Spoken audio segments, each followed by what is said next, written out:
Well, hello, everybody, and welcome to Vinyltreasures. I'm your host, Johnny G. John Glindo, coming to you live right here on Oldies and More Radio, also on YouTube. Want to thank, oh, man, Johnny, you're messing up. Oh, gosh. Where is my sheet? My cheat sheet here. Lady Catherine.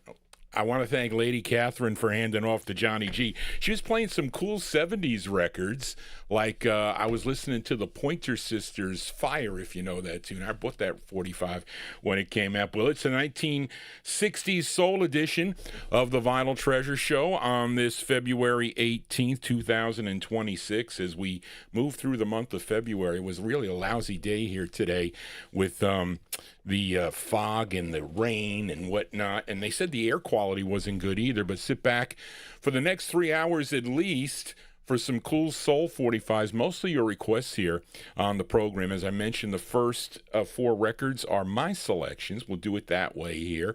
And we opened up the show with a request, though, by this a request for listener Chris Reed. Of course, you know this band from Memphis, Tennessee, best known for their 1961 hit called Last Night.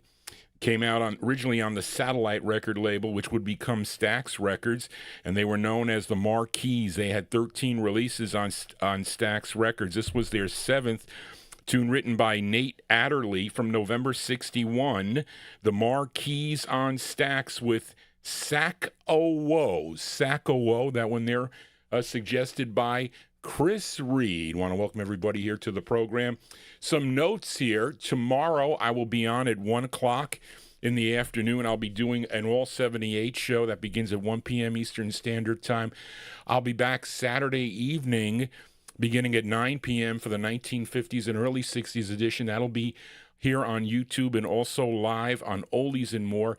And I will return on Sunday because I can't do the entire show on Saturday evening, so we're going to roll it over into Sunday. And if you haven't yet taken I think they called it a text poll, okay, you can go to my YouTube page. There's a tab there. It says a visit community, or it says community tab. There is a poll that I've been taking, and it's like 83% of you want Johnny G to do a show on Sunday, so we'll carry over. So, for instance, last week, I think it was 1957 was the midnight hour, so that was 1957. I would roll it over into Sunday. It's kind of like what Gus Gossard used to do. Well, I'm like the new Gus Gossard, so we'll do it like him. So you'll get the Vinyltreasure show on Saturdays and Sundays beginning at 9 p.m. We'll try it out a little bit, see how it goes. Should be a little bit more easier for me. I get an extra 24 hours to prepare for the show and whatnot. The question is, what do I do with this show? Because I get so many requests for the Soul 45s. I want to thank everybody that communicated with me this week. But anyway, we'll talk about it. But let us start it off here with the vocal portion. I like this record a lot. I found it in the wild for a quarter. You really can't go wrong. But let's open up the vocal portion with this singer out of Detroit. His real name is, he's Jimmy James Barnes is his name, but you know him as J.J. Barnes. And he was a member of a vocal group called the Delphis, or the Delphis backed him up in 1960 on the cable label. I have that 45. I should feature it for you. In 1963, he would have a release on the McKay's label, and then he would end up he had another one on the Ring label before he signed with Ed Wingate's Rick Tick record label. Actually, 6 releases on McKay's, it says here. Okay. And then he signed with Ed Wingate's Rick Tick record label. This was his first of 4 on the Rick Tick label, a tune written by Don Davis and Lula Bailey. This charted regionally. This was a number 7 on WCHB in Detroit. Let's open up here the vocal portion, October 1965. Mr. J.J. Barnes on the Rick Tick label. It's called Please Let Me In. Here we go, J.J. Barnes.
let me come back home. No more, no more will I roam. Baby, please let me in. Please let me in. Oh, baby. Sugar, darling. Oh, darling, darling. Yeah, baby. Yeah, that's that's the great sound of J.J. Barnes to open up the vocal portion of the Vinyltreasure show. October 1966, that's his first of four on the Rick Tick record label. Please Let Me In is the name of the tune. Now, he would also have releases, I think, in 67, beginning with Groovesville. Lots of cool records that he did. Other releases on Revelot, also on Buddha and Volt.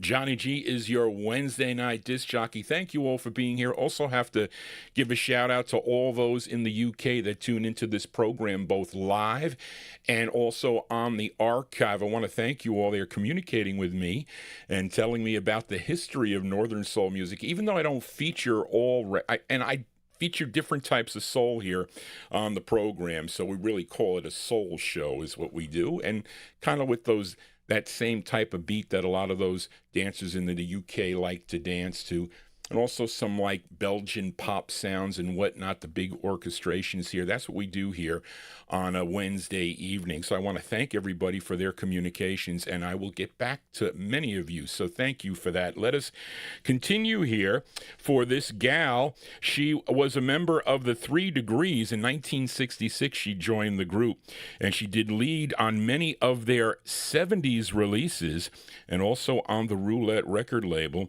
And one of the big hits that she did lead on was a song from 1974 on the I think it's Philly International, no, that because I'm getting confused with the Emotions. It was called When Will I See You Again? That was a big hit by her. But prior to that, she had a solo, she recorded solo. She had a solo career, and she was discovered by Richard Barrett, and she has one on the Landa label, and she had 3 on the Swan label. This was her third, a tune written by Leon Huff and Richard Barrett, who also produced it. So this charted number 92, should have been higher, number 92 on WIBG out of Philadelphia. Let's go to November of 1966 here with Miss Sheila Ferguson. Sheila Ferguson on the Swan record label. It's called Heartbreak Memories. Here you go, Sheila Ferguson. Johnny, don't mess up like that. I got a problem with this turntable. If I hit the play too hard, it'll go too fast. I gotta go slower. There you go.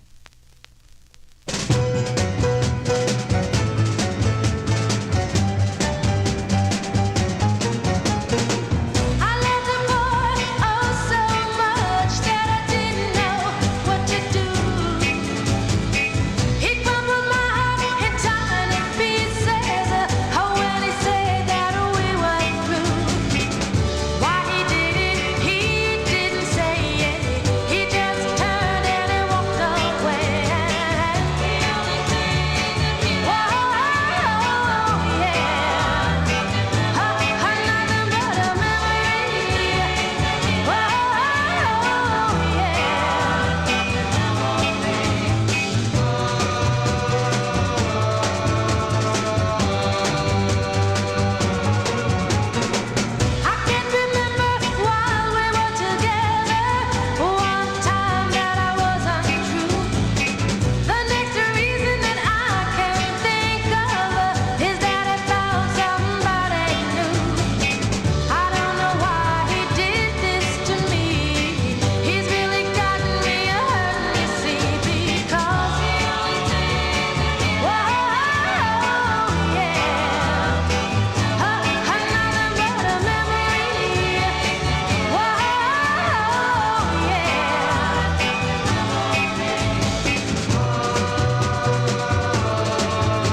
There you go. That's Miss Sheila Ferguson. Sheila Ferguson on the Swan record label, her third release for Swan Records. She was a member of the 3 Degrees, but that's a cool record there. I didn't find that in the wild, but I didn't pay a lot of money for the record. I don't know what it goes for. Maybe it's an expensive 45 for all I know. November 1965, Sheila Ferguson on the Swan label.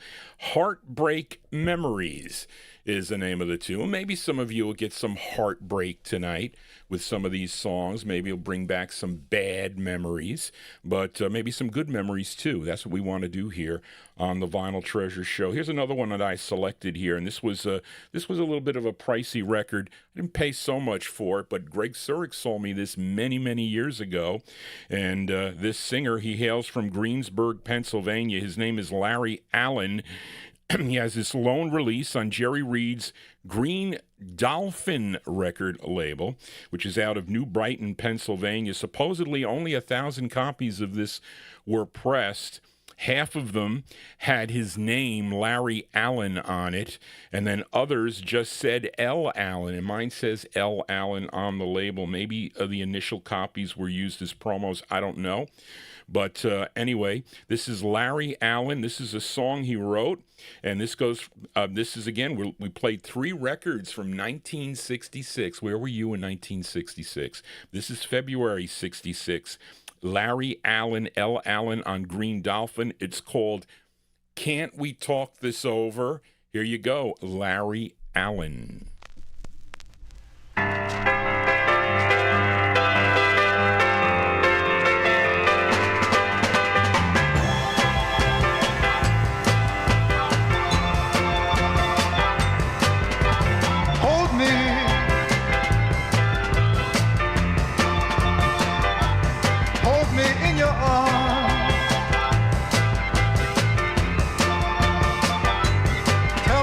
Tell me of your many charms. Can't we talk it over? Can we talk it over? Talk it over.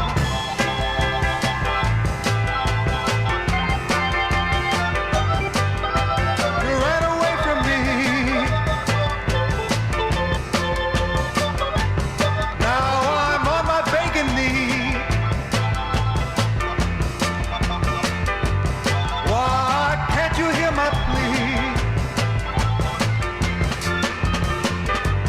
Can't we talk it over?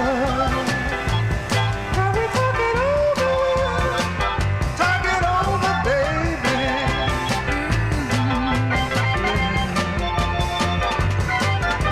There's pain in my heart. Why do we have to part?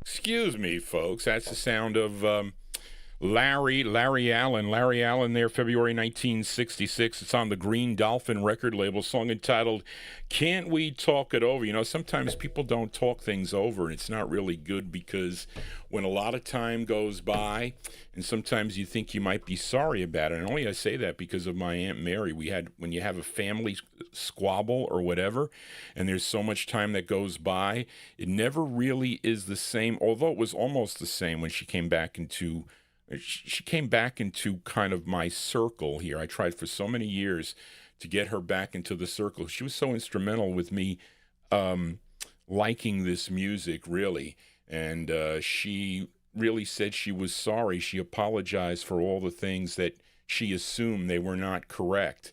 But anyway, but unfortunately, she's not with us anymore.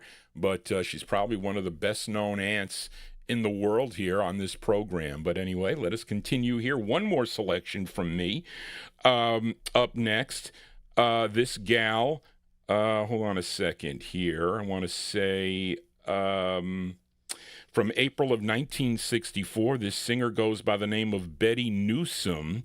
Her name is Betty Newsome. This is on the Clay Mike label, Clamike label. And this is out of New York City, tune written by Lenore Rosenblatt and Vic Milrose, produced by Chance Jackson, and arranged by Robert Banks. Now, this is actually well, we can't really call it a cover song, but I'm going to call it a cover song. This song originally released in 1963 on the Atlantic label, done by Doris Troy. But let's give a listen to this version from April 64. Her name is Betty Newsome, and there's girls in the background here. Betty Newsome on Clay Mike, it's called Tomorrow is Another Day. Here you go, Betty Newsome.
As April 1964 release for the sound of Betty Newsome.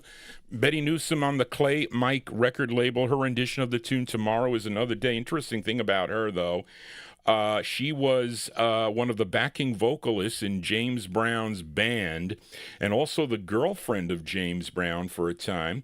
And he recorded a tune called "It's a Man's World," was a tune that he recorded, which she co-wrote with him, and she claimed copyright infringement after its release in 1966. So there was some kind of litigation between her, and I wonder if she got any money. I don't know if she did or not, but that was the deal with Miss Betty Newsome. Now let us continue here. We're going to start it off here with the requests here. I probably should go right down the line alphabetically. It'll be easier for me to do that. And so let's open up here with a request for listener Adrian Viterbo. As we go back to Detroit, Michigan, we were there for a couple of records to open up the show here. And this next group that some of the members, including the lead singer, Jimmy Holland, recorded with the Frisandos on the Star X label. And those of you that listen to my Saturday night show, You'll know that group, the Frisandos. It's a rare record on Star X Records, but the group went on to record as the Five Masters on the Bumblebee record label. That was in 1959. Then in 1963, they would have two on Marquee Records, which brings us to their final single, okay, on the Master label. This is co-written by the lead singer of the group. His name is Jimmy Holland. Let's go to February of 1964 by request for Adrian Viterbo in our YouTube chat. And thank you for your emails, Adrian. Here are the Four Holidays on Master Records. It's called Deep Down in My Heart. Here you go, Adrian, for you.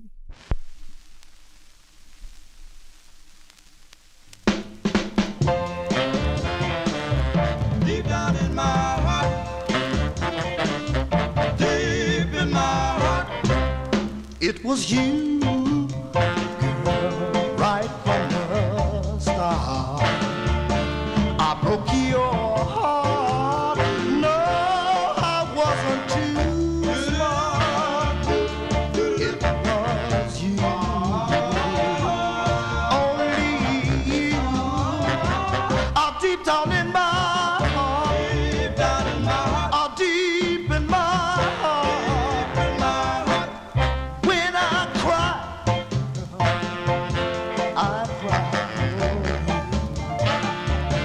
I need your baby, because your picture won't do. Oh, I want you, baby. I need you, baby. Can I apologize?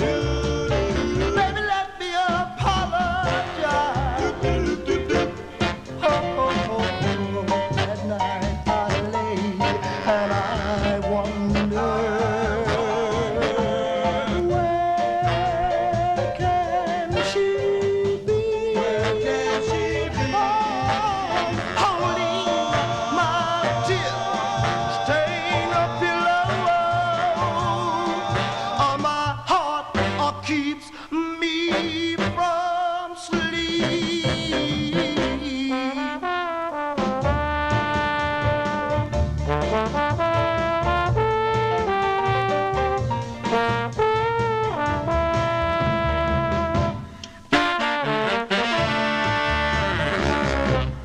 When I cry for you. I need your baby, because your picture won't do. I want your baby. I need your baby. Can I apologize? Baby, let me apologize, because I'm deep down inside. Down in my heart, Baby, baby, baby, I cry. My tears come tumbling down. down in my heart, My knees are down on the down in my ground. heart. And I'm begging, baby, please. There you go. That one there by request for Adrian Viterbo in our YouTube chat room. That's February 1964 release there. They're called The Four Holidays. Four Holidays on the Master record label. Jimmy Holland is the lead singer on that. Deep Down in My Heart. I think the flip is good too, if I'm not mistaken. Let me see here. Flip side here. Where's Mark Speck when you need him, really? Let me see. He Can't Love You. I think it's good. I think this is good too. This is the intended B-side here. Out of Detroit. Let's give it a spin, folks. He Can't Love You. The Four Holidays. Let's see. Here we go. This is the B-side. He Can't Love You. We'll flip over Adrian's request by the Four Holidays. Here we go.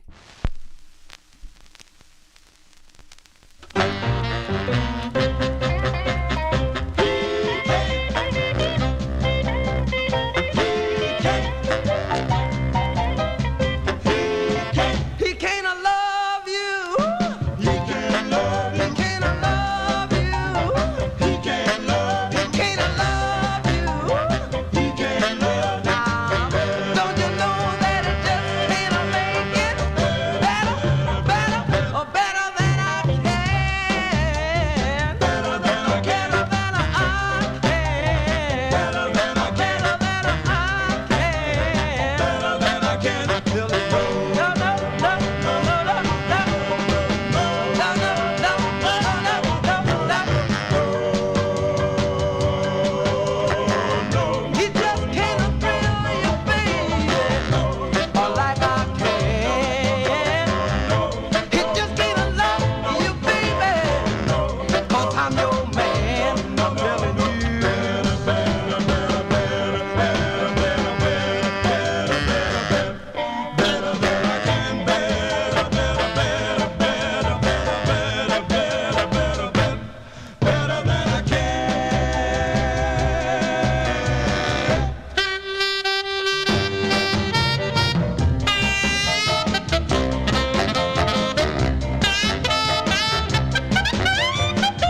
can. like I can. Cause I'm a show enough. I'm a show enough, I'm a show enough man. show enough man, I'm a show enough man. show enough man, Hey, a show enough man, yeah. enough man, I sit your head spinning. enough man, I sit your heart feeling. enough man, And I give you, baby, enough man, that a show enough feeling. enough man, It's got to be now feeling.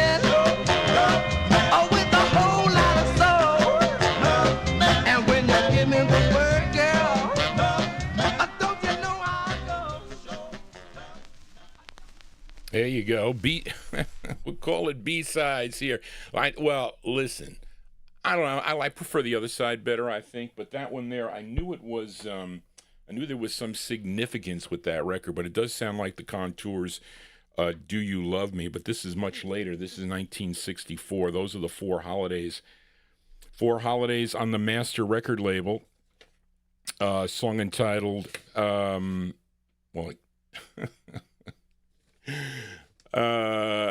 what am I looking over there for? You're on the first page here, Johnny. Four Holidays from February 64. We, Deep Down in My Heart was the side we played for Adrian on the Master label. Let us continue now. Let's fill a request for listener Mnon. I got to get these... I got to get certain records in the beginning of the program or they're going to shut me. I just have a funny feeling they're going to shut me down prematurely tonight. Although I have to tell you, I want to thank all the people that, new listeners that have subscribed to this program. So if you are new to this program, please consider subscribing. I know many of you have, and you should take that poll on my community page.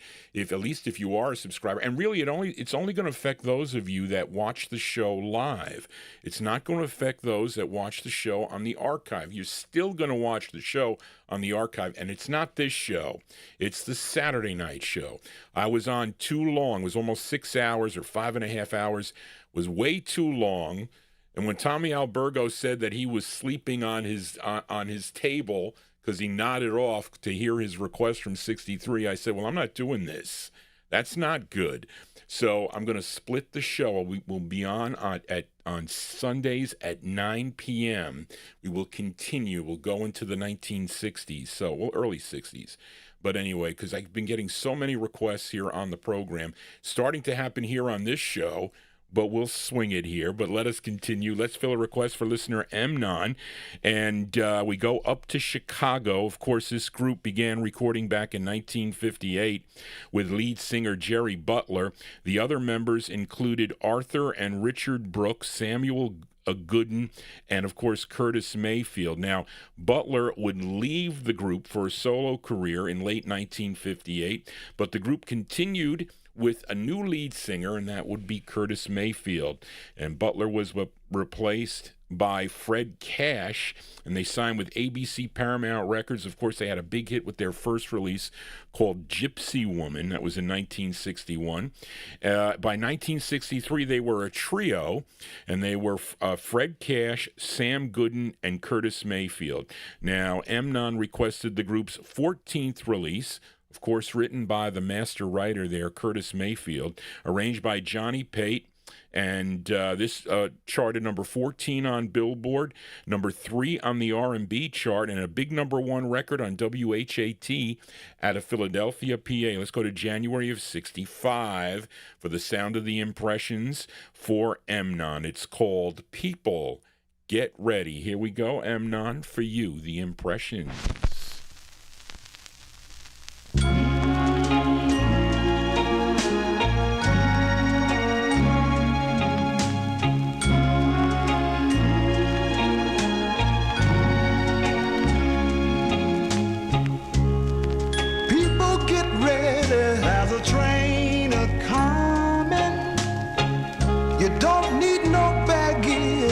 Just get on board.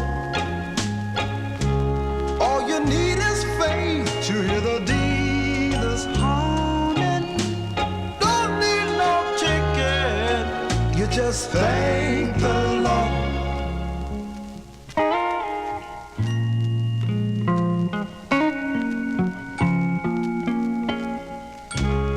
So people get ready for the train to Jordan.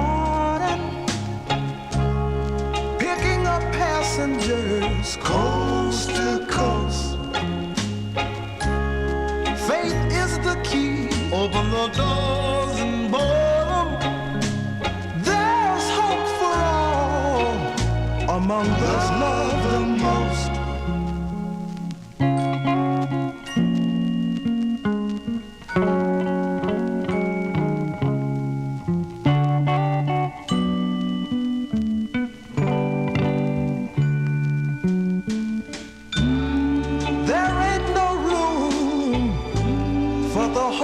Sinner who would hurt all mankind just to save his own. Believe me now, have pity on those whose chances grow thinner, for there's no hiding place against the kingdom's throne. So people get ready, there's a train a-coming. You don't need no baggage, you just get on board. All you need is faith to hear the diesels humming. Don't need no ticket, you just thank the Lord.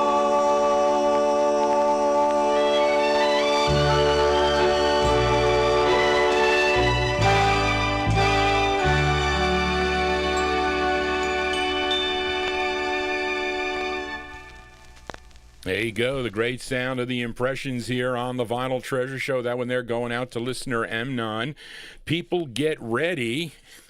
Get ready for Johnny G. That one there on the ABC Paramount record label, January 1965. Now, Amnon also requested the flip side of the 45, and we do that from time to time. I got many listeners that do request both sides of the 45, like Edmund Williams, of course, and others. But let's flip it over here, because the flip side also charted too, by the way.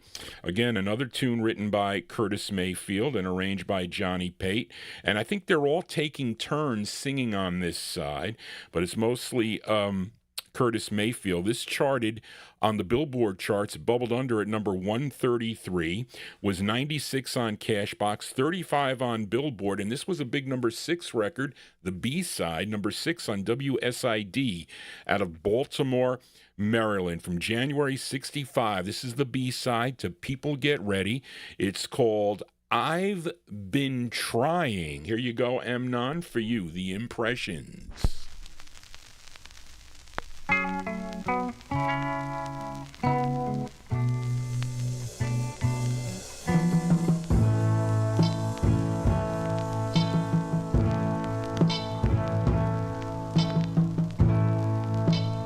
I've been trying, Lord knows that I've been trying to understand why. Can I be your only man? You say you love me, so sincere that I believe you love me. Yet I can't understand why. Can I be your only man? Day after day, you treat me in your way. I wanna go, but my heart says no. You act so strange, but my love still remains. It says keep on trying, boy. She's gonna change. I've been trying, Lord knows that I've been trying to understand why. Can I be your only man? Keep on trying,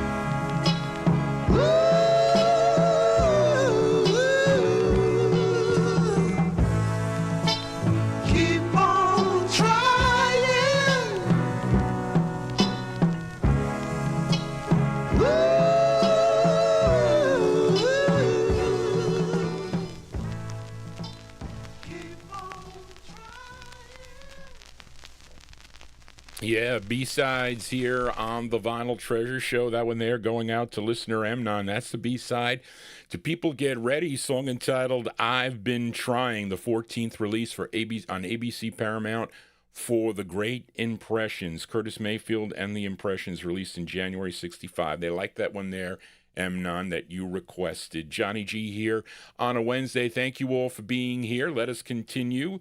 And Warren Russell.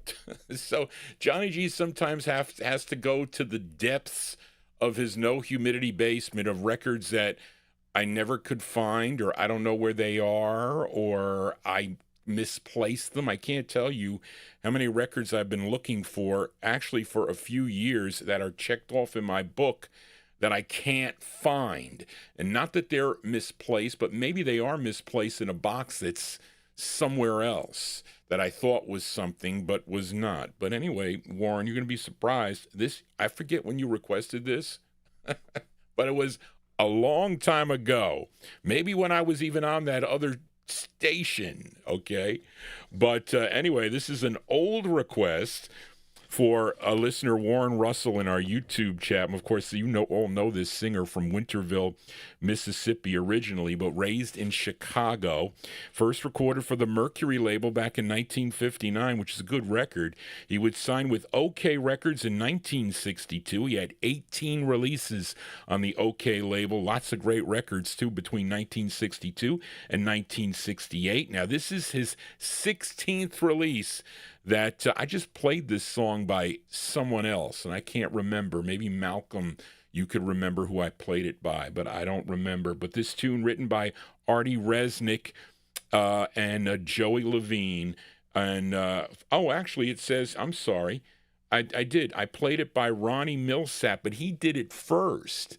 Ronnie Millsap did it first in September of 1966 on the Scepter label. Okay, I played that one, but this is we'll call it, this is actually a cover. This qualifies truly as a cover. This charted number 18 on KMPL in, where is this, Charlene? Skitson, Missouri.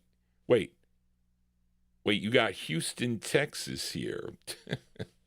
I don't know. Is that Skitskin? I don't know what that is, Charlene. It says Skitskin M.O. That's Missouri, I think. But anyway, either way, let's go to December of 1966 by request for Warren Russell in our YouTube chat room. Major Lance on the OK label, and his rendition of the tune Ain't No Soul, parentheses, in These Old Shoes. Here you go, Warren, for you.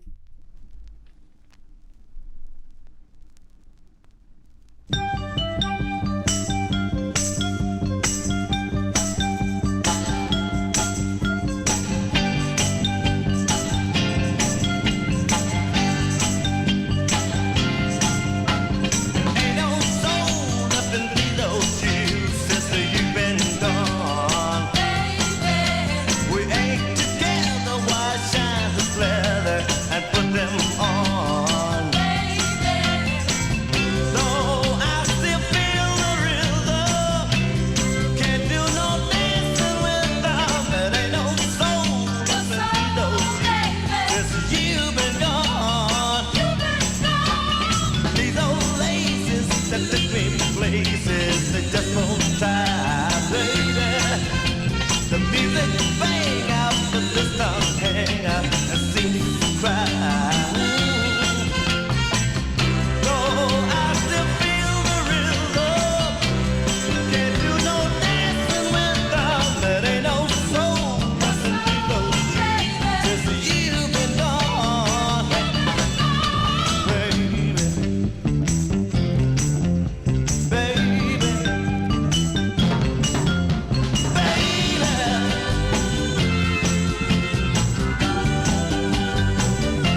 There you go. That one there. What do we call it? A lost Can I call it a lost request? Is that what I should recall it? I don't know. But there you go. That one there going out to Warren Russell in our YouTube chat room. That's the sound of Major Lance. Major Lance, December 1966. His rendition of the tune Ain't No Soul, parentheses, in These Old Shoes on the OK record label. You know, I think he would do Jail Time eventually. And he also had his own label in 1975. Osiris, I think that's how you say it, Osiris. And I saw that record in the box downstairs, too. It was in with this record. It's interesting here. I'm telling you, sometimes I just misplace the records. When you have over 200,000 records, it's easy to misplace them. My mother was up here I'm looking for two records by Irma Thomas. Okay, one is on Minute, and the other one is on another label. I think it's Bandy Records, I think. Who requested that? Was somebody somebody requested that. I forget who. But anyway, but I did find another old request for Ron Harry in our YouTube chat room, as we got a touch of the 70s here. I know Santi likes a touch of the 70s, but let me see. Let me find the R section here for, here we go. And we just lost this man not too long ago, I think. I don't know if Charlene's got the exact date here. Maybe somebody could let me know what it is. But we lost this singer from Detroit, Michigan. First recording for the Lando label back in 1964. He was 11 years old. He does two records on the Lando label that are pretty nice. He was known as Little Carl Carlton.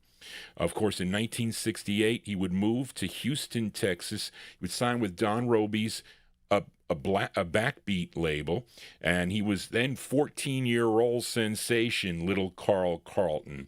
But he would have 5 releases on, Backbeat kind of was purchased by ABC Records, and eventually they were ABC Records, because he had a big hit with Everlasting Love with the cover of the Robert Knight tune.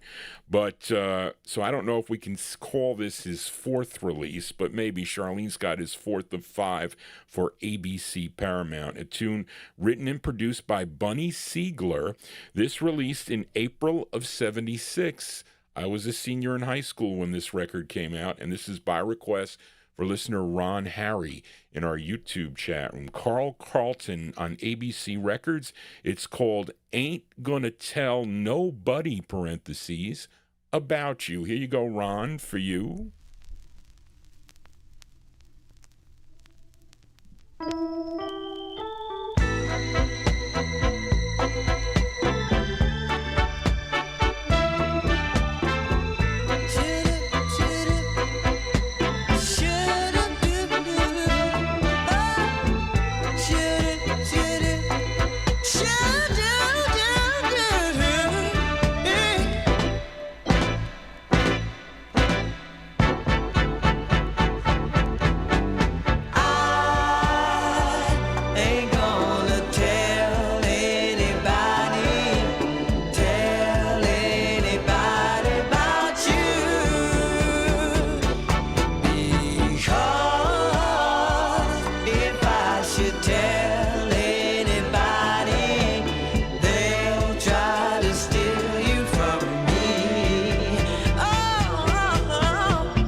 Wow, there you go. They like that one there in the YouTube chat room. That's because I got the greatest listeners in the world. There you go. That one there going out to Ron Harry in our YouTube chat room. That's April 1976 release there for the late Carlton. Carl Carlton on the ABC record label. Ain't gonna tell nobody, parentheses, about you, but I wanted you to tell everybody about Johnny G and the Vinyltreasure Show. We're here every Wednesday night beginning at 9 p.m. on YouTube and also on Oldies and More Radio. So if you are new to this program, please consider subscribing to Johnny G's Vinyltreasure Show. Give me a thumbs up. Tell your friends about it. You can watch me on your iTV or other things that you, or I'm on all kind of things that you, whatever you can watch on YouTube there. But anyway, I will be back tomorrow afternoon beginning at 1 p.m. for a 78 show. So if you like, I'm only starting off with 1949, but we're going to end in 1957, I think. So, and I gotta, change all the turntables here and put the 78 needles on. I'll be back Saturday night again for the 50s and early 60s show. I play those records by year, and then we will continue like Gus Gossert used to do it on Sunday. So mark your calendars. I'll be on Sunday evening at 9 p.m. picking up where I left off for all your requests. So you don't have to be up till 3 o'clock in the morning to listen for your request, Tommy Albergo, like you did. So don't be bashful for giving me requests from 1962 or whatever. But anyway, let us continue now. Let's fill a request for listener Chris Reed in our YouTube chat. What do I do with your sheet, Chris? I just had it here. And, here we go. I got to go get my cataracts done because they're bothering me, really, this eye mainly. But anyway, this is going out to listener Chris Reed. This group hails from Detroit, Michigan, started recording in 1964 for the D-Town record label. But then they would sign... then they would have releases on the Drew label. Had 5 releases on the Drew label. This is their second. Okay, this charted number 28 on the Billboard R&B chart. Was a big number 4 record on WBEE out of Chicago. It features a Billy Prince on lead from April 67, going out to listener Chris Reed. Here are the Precisions. The Precisions on the Drew label. The song is called Why, Girl? Here you go, Chris, for you.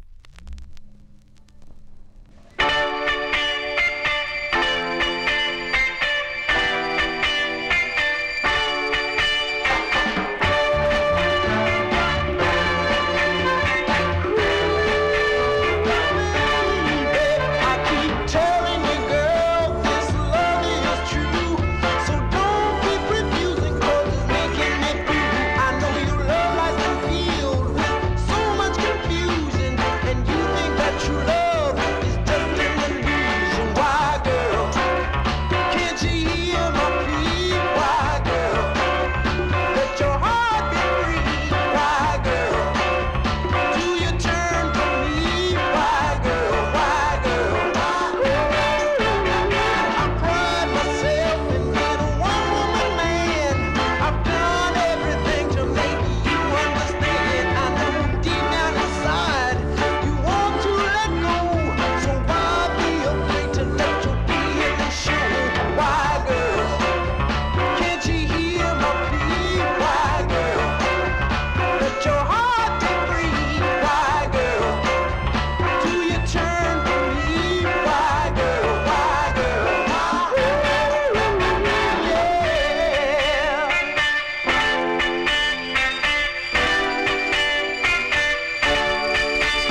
Oh, there we go. All right, I saw that. Well, we're gonna flip that 45 over for listener Mark Speck in our YouTube chat room right after I play this. But anyway, there you go. That one there going out to listener Chris Reed in our YouTube chat room. That's the sound of the Precisions from April '67 on the Drew record label. Why Girl is the name of the tune. And of course, they would later on also record for the Atco record label. We will flip that over momentarily for listener Mark Speck. But let's fill a request for listener Bust the Bass. Here's another record. I'm telling you, I was scouring down in the no humidity basement, and I found this. I had it checked off. If it's checked off, it's somewhere in my 200,000 mess of 45s down in the basement. And anyway, but this one here going out to Bust the Bass. Okay, this singer born in Lincoln Heights, Ohio, and recorded for Sid Nathan's King Records beginning in 1967. And he had, 5 releases on the label. Now, Busta requested his last release for the King record label, and it's a song that he wrote, and this was produced by James Brown. This one here from October of 1969 going out to Bust the Bass in our YouTube chat room. Let's give a listen to Charles Sperling. Charles Sperling on the King record label, and the song is called Buddy Boy. Here you go, Busta, for you, Charles Sperling. Buddy boy, oh buddy boy, you can't tell me that she doesn't love me. You love her yourself, and you hate to see me or anyone else near her, close to her,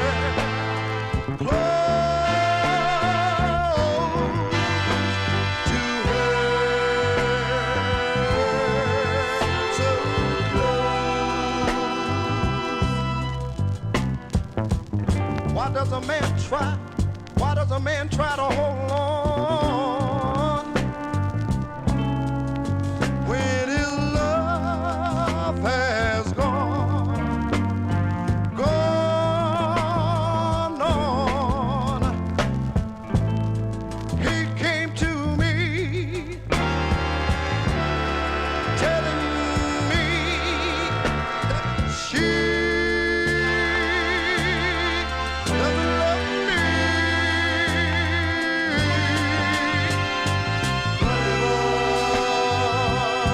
Buddy boy, oh buddy boy, why try to pretend you're trying to win her again when you lose. So suffer, buddy boy, with those loving blues. You lost her, I found her, and my love Surrounds her like the blowing wind. I love her, He loves her, I love her, he loves her, I love her, he loves her, I love her, he loves her, I love her, he loves her, I love her.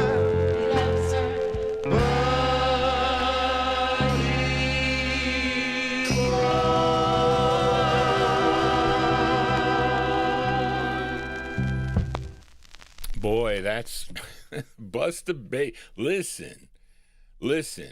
When I have my listeners, when they you make your requests really count, and that's one record that really counts. And they like that one there. Bust the Bass, great choice, Mr. Charles Sperling. Charles Sperling from October 1969 on the King record label. This one here, a James Brown production. So really cool record there. Nice ballad called Buddy Boy. That one they're going out to Bust the Bass. I'll eventually find them if they're checked off in the book. I will eventually get them, but there you go. Many of my listeners make, and they know because the chatters, I like to see the chatters commenting on the great songs that get played here, really. And it shows you that, listen, I'm not even a DJ. I'm an amateur DJ here just playing the records. But anyway, there you go. Cool tune for Bust the Bass in our YouTube chat room. Let's do a flip side instant request for listener Mark Speck in our YouTube chat room. And let's flip over Chris Reed's request by the Precisions, Why Girl, from April 67 on the Drew label. And the flip side is called What I Want. Here are the Precisions on Drew for Mark Speck in our YouTube chat room. What I Want. And Gary Spring, too, I think.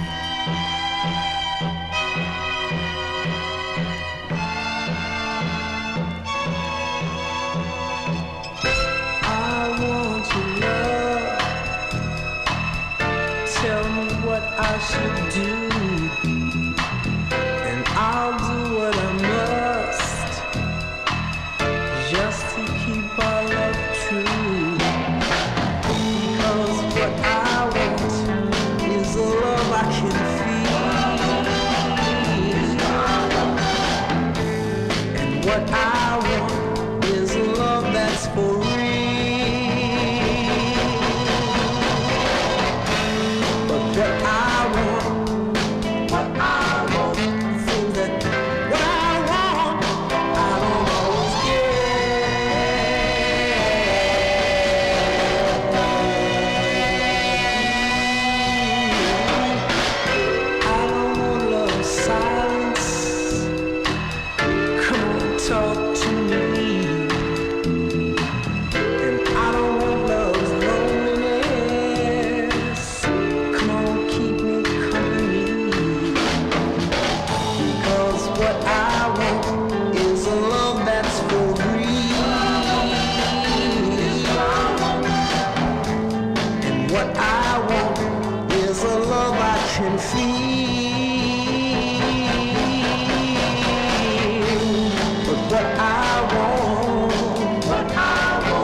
Instant instant requests here on the Vinyl Treasure Show. There you go. That one there going out to a listener, Mark Speck, in our YouTube chat from the flip side of the Precision's Why Girl, What I Want. That was like slightly off center, which I don't like off center records. You know that? I don't. If I would have known that, I would have tried to line it up a little bit, but I didn't know. But anyway, there you go, Mark, for you. Let us continue now.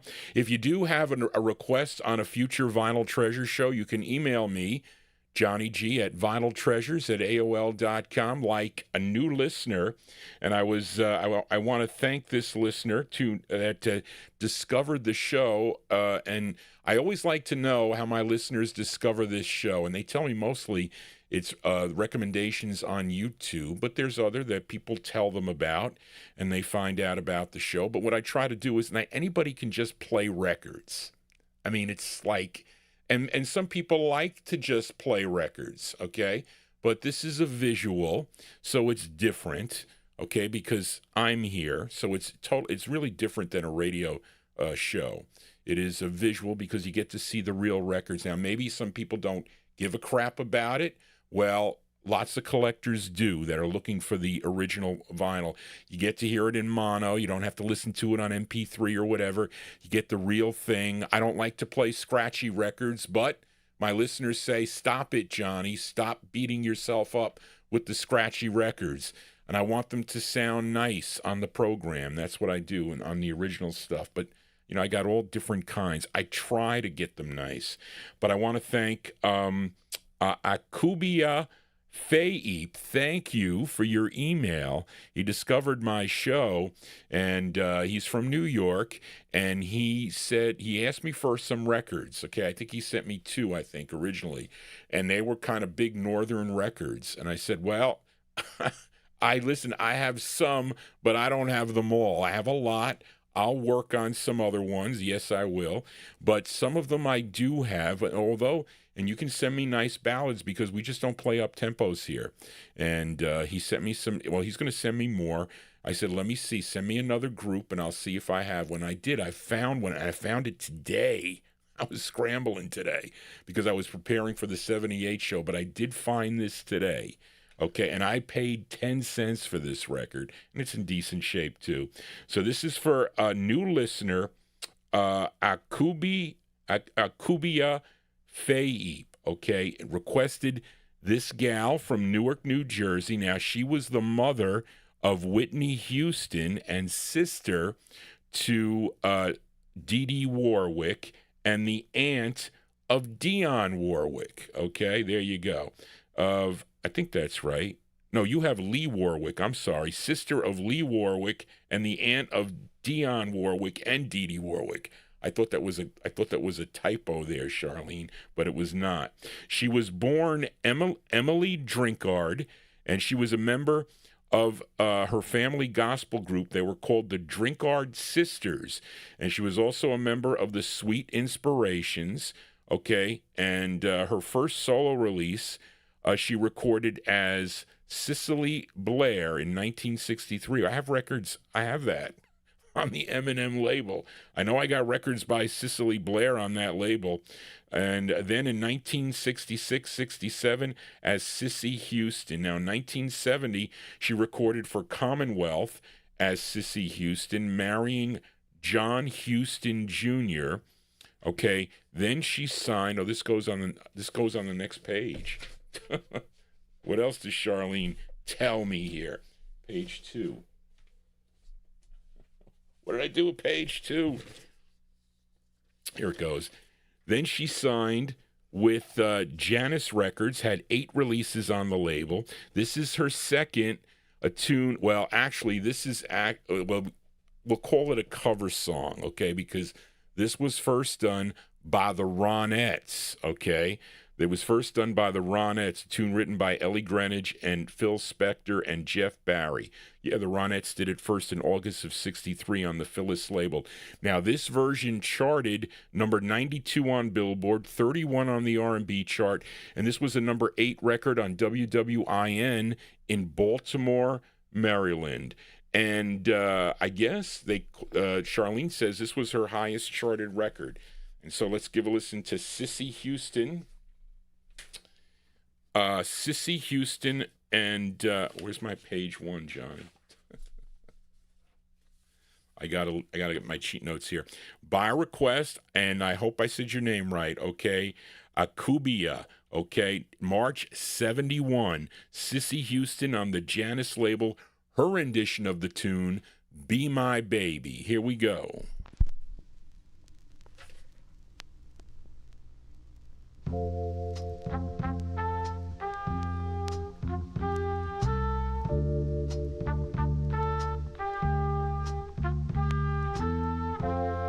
The night we met, I knew I needed you so. And if I had the chance, I would never let you go. So please, won't you say you love me? Somehow I'll make you so proud of me. We'll make them turn their heads. Yes, we will. Everywhere we go. So be my baby. Be my baby. Be my baby. Say you'll be my darling. Be my baby now.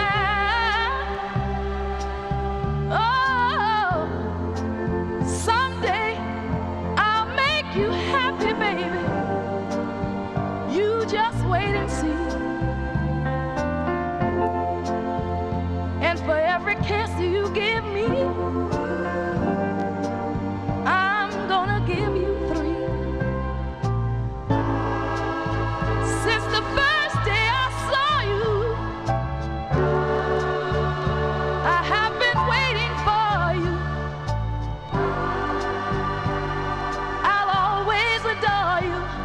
And I love you right through eternity. So please be my baby. I gotta have you for my baby. Say you'll be my darling. Be my baby now. Don't wait, I need you. Be my baby. Be my baby. Won't you be my baby, please? Oh, be my darling. Be my baby now. All right now. I need you, I need you, I need you to be my baby. I need you to be my baby, yes I do. I wanna have you for my darling. It's got to be right now, right now, right now. I need you. Yes, I do. I'm telling you, I need you. Don't you know I need you for my baby? Yes, I do. Oh, right now, all I can say is I want you. I got to have you. I need you. I need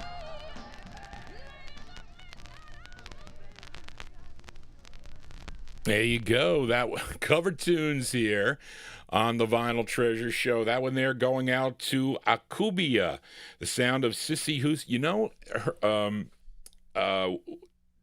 Whitney Houston sounded so much like her. I mean, really. March 1971, Sissy Houston on the Janice label, her rendition of the tune Be My Baby. That one there going out to new listener Akubia. Thank you, Akubia, for your email. If you do have a request you want to send in to Johnny G, if I have the 45, email me at vinyltreasures@aol.com. And again, tell your friends about this program. You should subscribe to my YouTube channel. Let's fill a request now. I was looking really quick. Where are my E's here? This is the B's. These are the, okay, it's got to be around here. Yes, for Ed Brown in our YouTube chat room. You know, it's on these records like that, I was getting for $1 or less from my group Harmony collectors because they didn't want those records back in the 80s when they were selling them to me. So they were on the cheap. And I was collecting all the labels. I was running the labels. I would bring my book with me and just check them off as I purchased the 45s. But let's fill a request now for listener Ed Brown in our YouTube chat room. This is another one that I got for $1. Okay, this artist born in Leesburg, Georgia, would sign with Epic Records in 1954 and have his biggest hit with a song called Unchained Melody, the original version of that in 1955 for Epic. Okay, he had other hits too, like Don't Let Go, that was in 58, and You Can Have Her in 1961, but he does have some cool records on the Epic label also. But he recorded for other labels, namely MGM, some great records on MGM, and RCA. Okay, and here's one on RCA that he wrote. This is arranged by Leroy Glover. This charted number 21. This was a regional hit in Cleveland, Ohio on WJMO, number 21 record. And it's from September of 66, and it's going out to Ed Brown in our YouTube chat room. Roy Hamilton on RCA. It's called Cracking Up Over You. Here you go, Ed, for you, Roy Hamilton.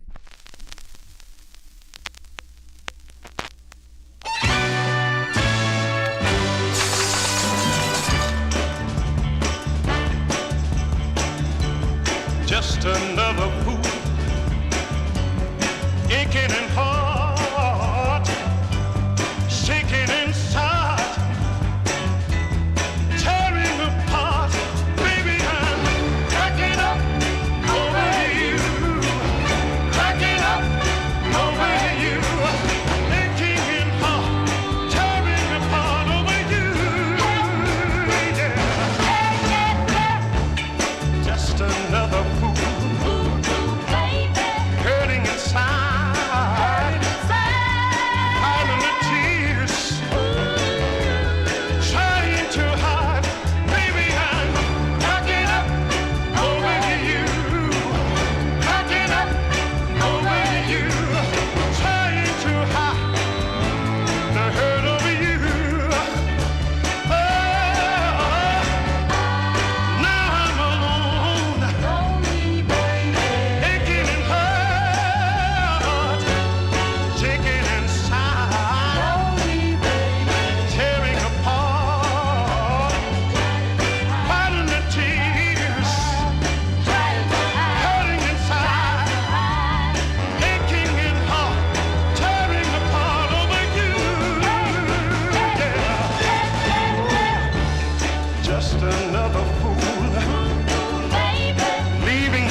There you go, Roy Hamilton there.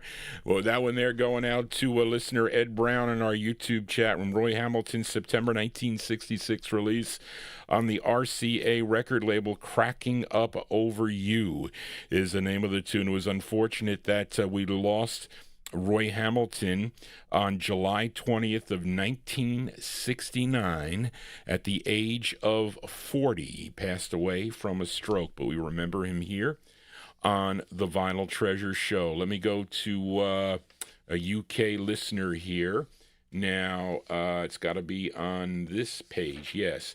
And I got to say hello to David Greet. You know, David Greet, very instrumental on Facebook with promoting Johnny G's show to many people over in the UK that they love the show. I have to thank David for that. Always commenting on my posts. He's behind on the show, but he always he always comments on my posts and always tells me. And he was very instrumental with a lot of the people over in the UK finding out about this program. I have to thank David Greet for that. And once in a while, he will tell me, can you flip a 45 over, or he'll give me a request. He comments on my photos that I post up there of the label scans. So I have to thank David for that. And he asked for this flip side. I played this group last week for Warren Russell. Okay, this group out of Los Angeles, California, on Sid Talmadge's Highland record label. They were called Mike and the Sensations. Now, Warren requested, and I got another one for Warren too, by the way, by this group, but Warren requested Don't Mess With Me.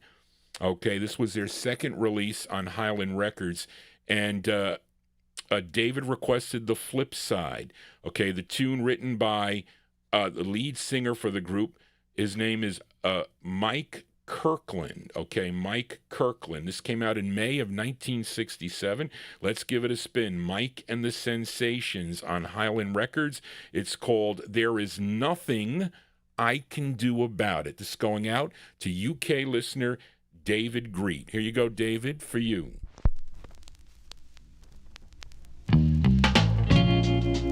Out to get even for what my last girl put me through. You acted so naive, I thought I'd take it out on you. So I handed you the short end of a deal. Revenge was the only thing to cure my ills. Now I need you so, and I'm loving you more and more. There's nothing I can do about it. Nothing I can do about it. You told me the truth about myself, and I just sat there and pretended to be deaf. I didn't want to hear it, baby. I never heard the truth.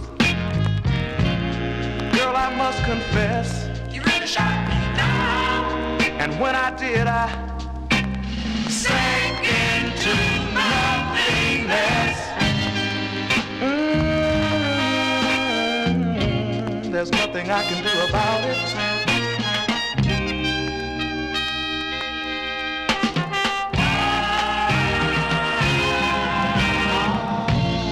I started out to run my game on you. Well, you see, baby, I never intended to be true. But for a girl, I thought to be so naive. And the girl got smart. You sure turned around and made a loving fool of me. Oh, there's nothing I can do about it. Nothing I can do about it. Just like the hunter got captured by the game. There's nothing I can do about it, baby. I didn't want to love you, but there's nothing I can do about it. Just getting caught here, folks. Trying to get an answer from Gary. Gary Spring. You know the flip side of that record. Oh, testing it. We're not going to test records here. Okay, we're not going to test records on the show if you didn't hear them before. I'm not going to play them because I got too many requests to play. I can't muddy up the waters with this. And listen, I don't mind playing the flip sides of records here to try out, but I got a lot. You know how many requests I got to play? I'll show you all the requests. You want to see the requests? There you go. They're all on the table there. And there's some down here too. So there's lots of requests here to play. Okay, so, I mean, if you know it. I trust Mark Speck, and I trust others in the chat room too, but they know because they have the records, they know. But I'm not gonna just play it to just hear it. I can test it and play it for you next week. I will do that. But there you go. That's a great two-sided 45, folks. I have 2 copies too, but it's styrene. I hate styrene 45s. But anyway, there you go. That one there going out to David Greet in the UK. They like that tune there. That is, I lost my place. Page, where, A, B, C. Oh, man, John, you're messing up. See, folks, I got so many requests here, and I'm doing it on the fly and giving you information, too. Here we go. May 1967, Mike and the Sensations on the Highland record label. There is nothing I can do about it. And the flip side's a jump called Don't Mess With Me. And don't mess with Johnny G here. You know, we have a nice calming chat room here. People disrupting will be eliminated. Okay, you will be eliminated. You will. But let us continue here. Let's fill a request now for listener James Brown in our YouTube chat room. Let me find your sheet here. And Grayland, James Brown, where are your requests? I always wanted to have because they're all out of sequence now. All my pages, I got 17 pages of cheat notes here, and because I can't remember with 200,000 records, you think I could remember every record, folks? Yeah, I noticed that on the webcam when I wear lighter clothes, that the visual is better. Okay, I don't get the shiny thing here. Here we go. James Brown. And James gave me some great requests, too, and this is one of them. And let's fill a request for James Brown in our YouTube chat room. This singer, born in Alberton, Georgia. Does anybody know where Alberton, Georgia is? Okay, but he would move to Philadelphia, where he was a member of the Philly-based 1950s vocal group, The Gainers. I just played a Gainers record for Chuck Mitchell on Saturday night. That was with Garnet Mims on lead, okay? But he was a member of the Gainers. He was the lead singer, Garnet Mims, which I have a Garnet Mims request for tonight, too, by the way, but which included lead singer Garnet Mims. But when the group signed with Mercury Records, okay, he left the group. And in 1966, he met up with Jerry Ragavoy, who penned his debut single, which came out on Ragavoy's label called Utopia Records, which I don't have. Okay, when Ragavoy was working production for Verve Records, the singer followed to record for Verve with Ragavoy. He would have 8 releases on the Verve record label, and James requested his first release, this tune written by Lorraine Ellison, okay, Sam Bell. It's produced by Jerry Ragavoy and arranged by Artie Butler. And this song, wait a minute, I don't know about that. But anyway, it's from July of 1966. Let's give a listen to Howard Tate. Howard Tate on the Verve label. The song is called How Come My Bulldog... How Come My Bulldog Don't Bark? Here you go, James Brown, for you. Howard Tate.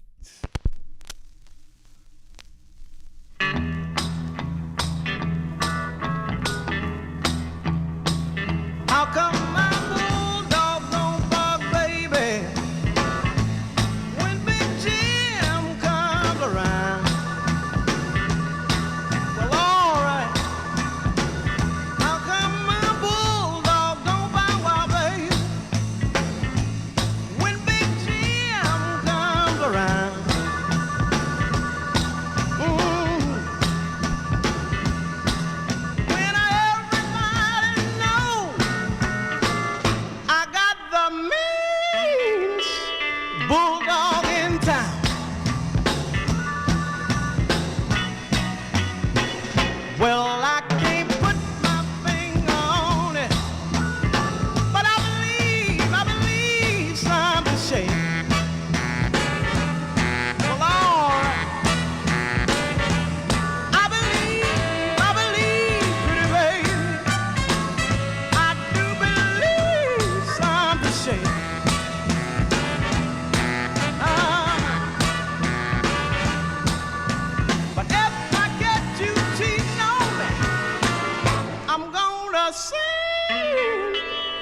you back to making. All right. Lately I've been dreaming strange dreams about you. The way you've been acting, pretty baby, you make it all seem so true. I've been slaving for you, blisters on my hand. Something about it, oh, pretty baby, that I just don't understand. How come my bulldogs don't bark, baby, when Big Jim comes around? Well, all right.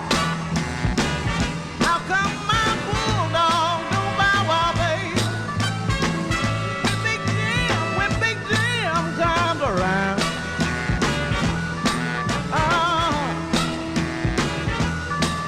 When everybody knows I got the meanest bulldog in town. How come my bulldog don't bark, baby? I want somebody to tell me what's wrong with that dog of mine. How come it don't bark when Big Jim comes around? Tell me what's wrong with that dog of mine. Okay, there you go. I see Malcolm wants Johnny G to flip it for the plug side, for the A side. Well, we'll do that because I know Malcolm knows his these records here. But there you go. That one there going out to James Brown in our YouTube chat room. That's the sound of Howard Tate.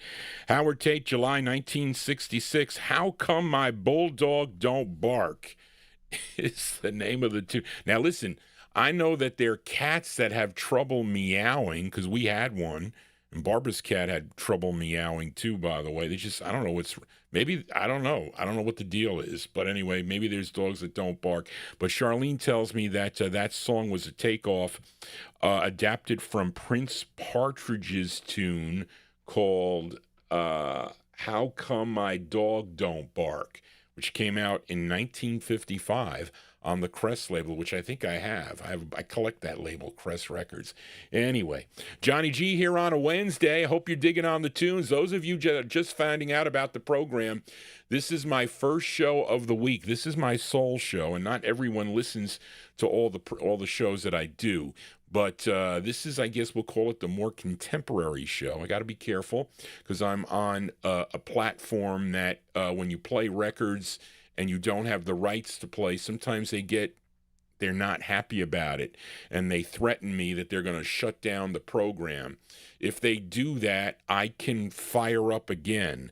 They give me about 2.5 hours or so, and if they block it earlier, then I'll post up another show right away. You'll have to refresh your screens, and I'll start all over again. Then I can play hits again in the first hour or whatever. But once I start to play a number of hits, then the AI starts attacking me, is what they do. But that's how it is here. I think the owners of the content are happy because they are starting to advertise on my YouTube page below. I just noticed it. If you open up, I write stuff about the show. At the bottom, there's all their songs, so they want people to download the tunes that you may hear on the program. A fat chance for that. People just take it off of because these are mono sounding. This is how the records sounded when they came. But they do advertise, so they like that. And they don't allow me to monetize the program. It's unfortunate. Maybe with the live show I can monetize sometimes, but after it posts up, no way. I get one of the owners, they start saying, no way, he can't play that.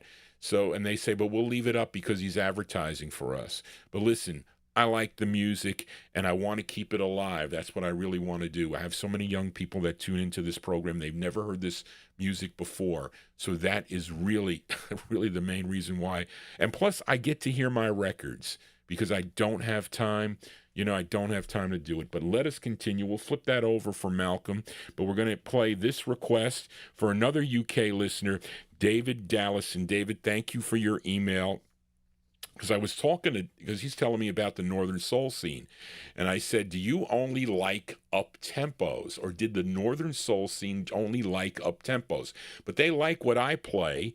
Not everyone, but sometimes I listen to some shows and everything is fast. You got to slow it down a little bit.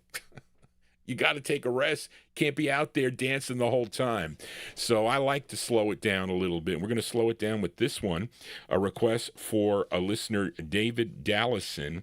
And I just had this here, Johnny. Yeah, here it is. It's over here. And this gal, she is from Yazoo City, Mississippi in 1961. She would become a member of the Ikeettes. Okay, I wonder if she was with Ike Turner. Weren't the Ikeettes with Ike Turner in a certain way? Her debut single came out on the Delex, D-E-L-E-X label in the fall of 1962 as Jossie Armstead, which I do have in the collection, by the way.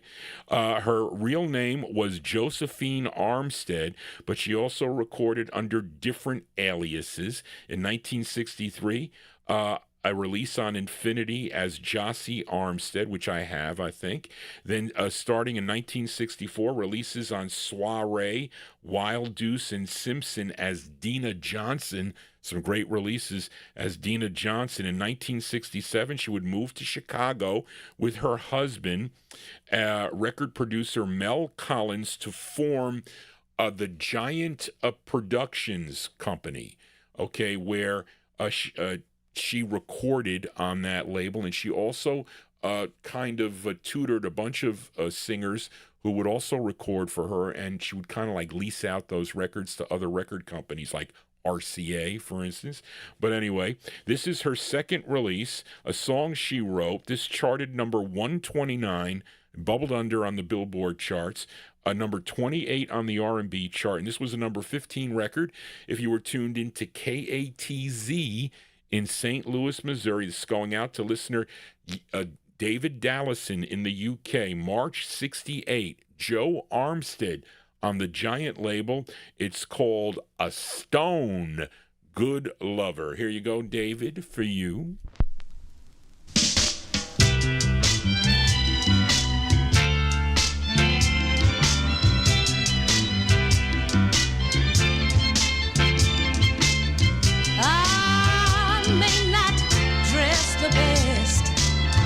I'll never win a beauty contest. I've got a lover, a stone good lover. Now money I don't possess, but I sure enough got a lot of happiness.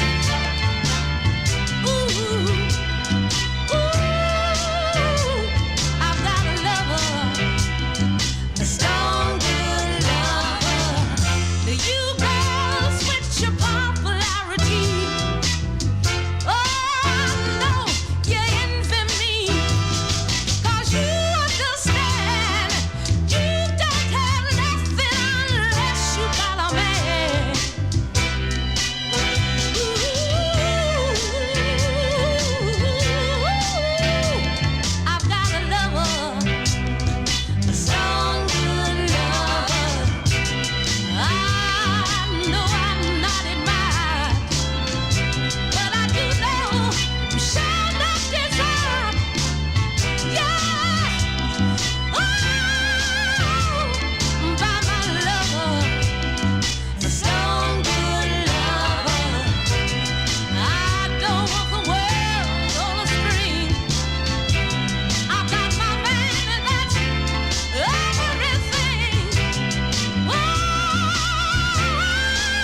Yeah, cool, cool tunes for a Wednesday evening. I'm telling you, I got the greatest listeners here. This is the place to be, folks. This is going to be a place to be if you like 50s and early 60s rhythm and blues vocal groups. I know a lot of you people that are tuned in tonight are soul lovers, but that's good. But you see, before this music, there was the 1950s vocal style, and it changed.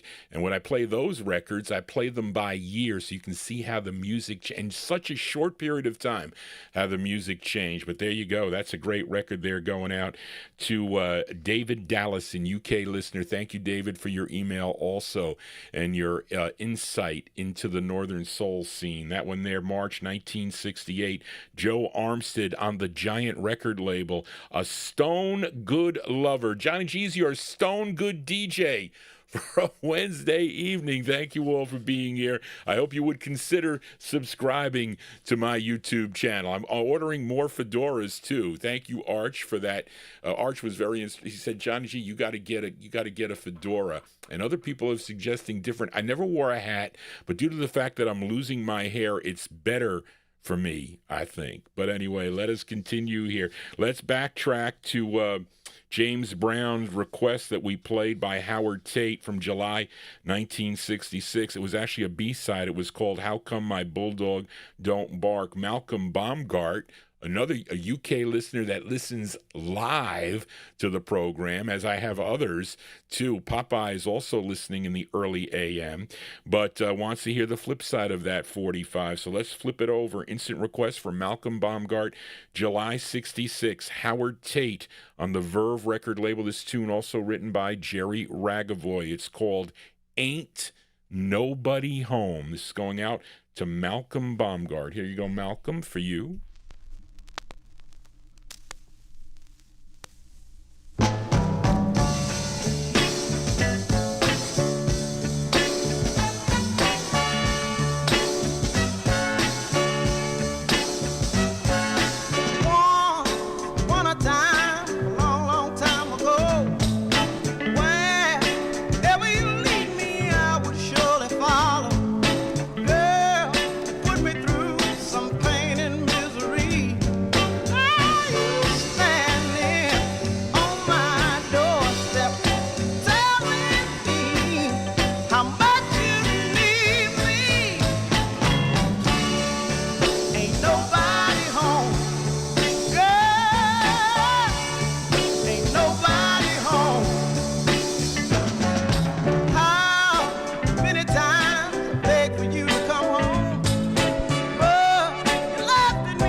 Instant requests here on the Vinyltreasure Show. That one there going out to listener Malcolm Baumgart in our YouTube chat room. That's the sound of Howard Tate. Howard Tate on the on the Verve record label. Ain't Nobody Home is the name of the tune. Johnny G, well, we got everybody home here as I'm trying to find page. What page is it?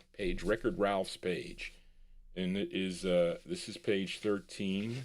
Is it 14? R? This is M. 17. Where's page 16? Here we go. And it's actually page 15 here, which is this one. All right. Ain't Nobody Home. Well, we are home here. Let's fill a request now for listener Record Ralph in Syracuse, as we got a girl group sound here. And, yeah. These gals are out of Chicago. This is on a label called Satellite Records, okay? The song is co-written and produced by Monk Higgins, okay, who was also behind other artists on the label, like Mamie Galore and Butch Baker and others. Now, this group is called the Fantasians, Fantaisions. And this is the B-side to their debut single. It came out in October of 1965. This was another dollar purchase for Johnny G. The Fantasians on Satellite Records for Record Ralph in Syracuse. It's called Unnecessary Tears. Here you go, Record Ralph, for you.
You know, I want to send that record out to my 95-year-old father, because he definitely has unnecessary tears. I tell him, what are you crying for?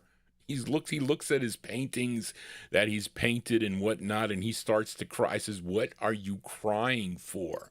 Stop it. You should take a look and see how successful your family has, what you did as because he thinks he's old. Well, he's 95. So anyway, but he's, has a little bit of dementia, and he's I says he should be in a happier state. He's not. So yeah, I'll send that one out to him. My mother knows what I'm talking about. But cool tune there, the Fantasians. That one they're going out to Record Ralph from October 1965 on the Satellite record label, Unnecessary Tears. And let's see, they would have one more single on the Thomas label in July of 66 called G.I. Joe, We Love You. I wonder if I have that. I have to check. Let us continue here. Let's fill a request for Tim Doyle. Tim Doyle in Altoona, Pennsylvania. I wonder if they're still having snow over there in Altoona, Pennsylvania. As we stay in Chicago, okay, with this trio, which included Walter Granger, Ronnie Strong, and lead singer on this, his name is Donald Jenkins. They were known they were known as Donald Jenkins and the Daylighters, not to be confused with the Daylighters that recorded for the Tip Top label. Different group. They would have 2 releases on the Cortland record label. This was their first, and this charted number 64 on Billboard, number 54 on Cashbox, a big number 7 record on KQV in Pittsburgh, Pennsylvania. This is co-written by the lead singer. His name is Donald Jenkins, from July 63, going out to Tim Doyle in Pennsylvania. Donald Jenkins and the Daylighters. It's called, in parentheses, Native Girl, Elephant Walk. Here you go, Tim, for you.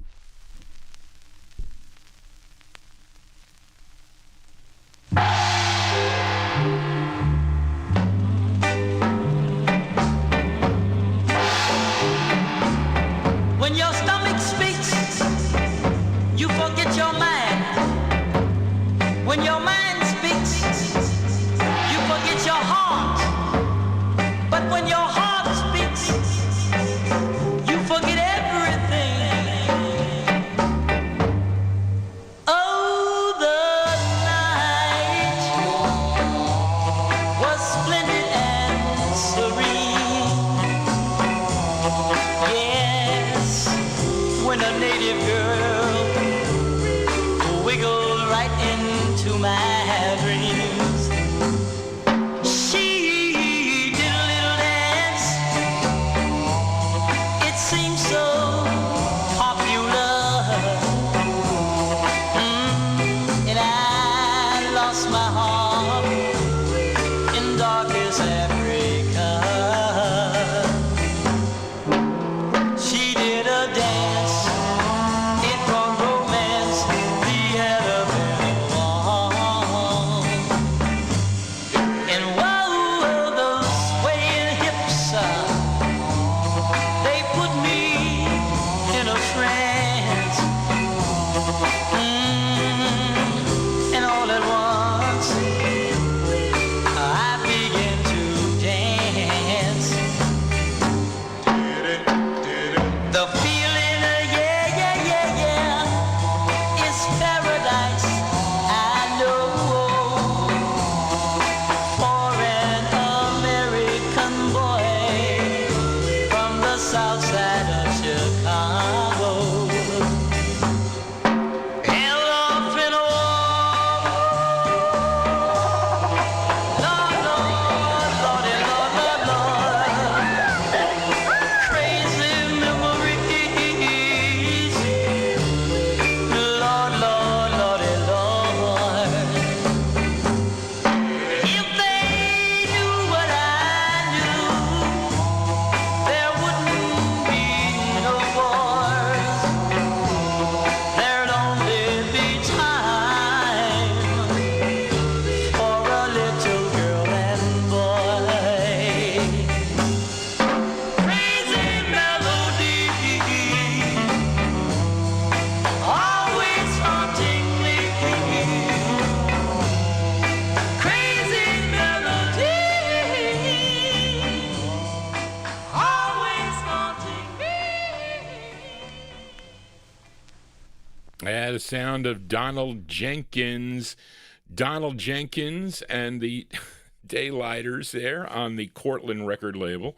Nice ballad there, song entitled Elephant Walk. Well, it says Native Girl, parentheses, and then Elephant Walk, July 63, going out to Tim Doyle in Pennsylvania. Let us continue here.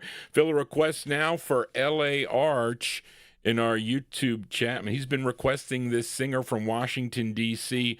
over the last few shows here, and there's more to come, talking about Billy Stewart. This one on, he had 19 releases for Leonard Chess's Chess record label. Now, Arch requested his 13th release. Now, this is an old standard that dates back to 1934, composed by George Gershwin for the 1936 opera Porgy and Bess. Lyrics by Dubose Hayward. First recorded by Helen Jepsen. This one by this singer, produced by Billy Davis, arranged by Phil Knight, and this would be his biggest hit, his biggest national hit.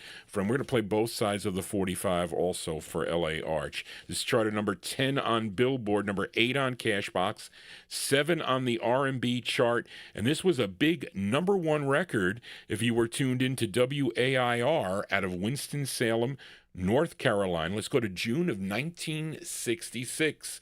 For Billy Stewart, the Fat Man. Billy Stewart on Chess Records. The song is called Summertime. Here you go, Arch, for you.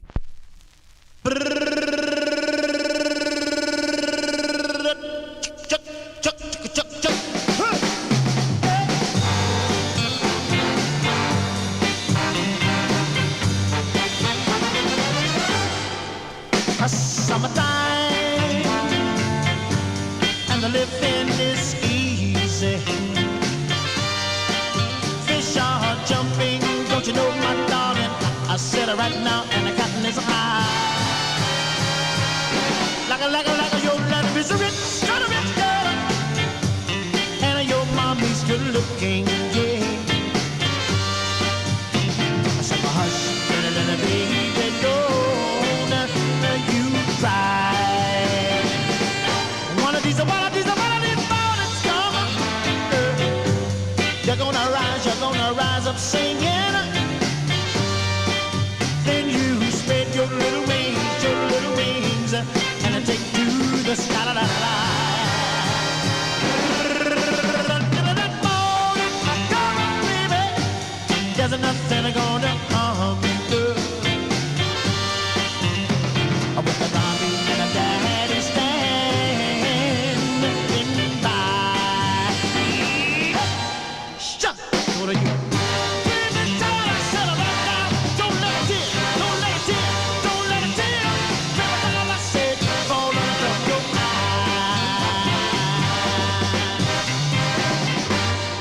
eyes. So hush, pretty baby.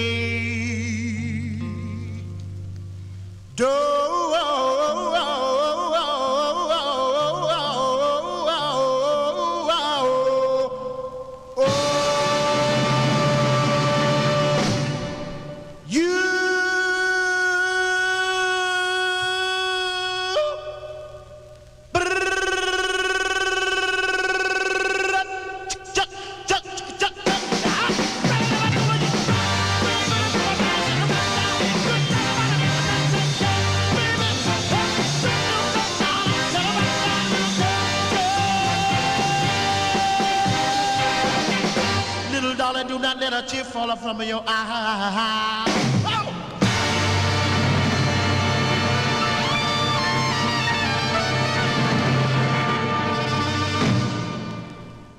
Yeah, the great sound of Billy Stewart here on the Vinyltreasure Show, going out to listener L.A. Arch in our YouTube chat room. His rendition of the tune Summertime. I think when he did that on American Bandstand, he was just lip syncing to the song.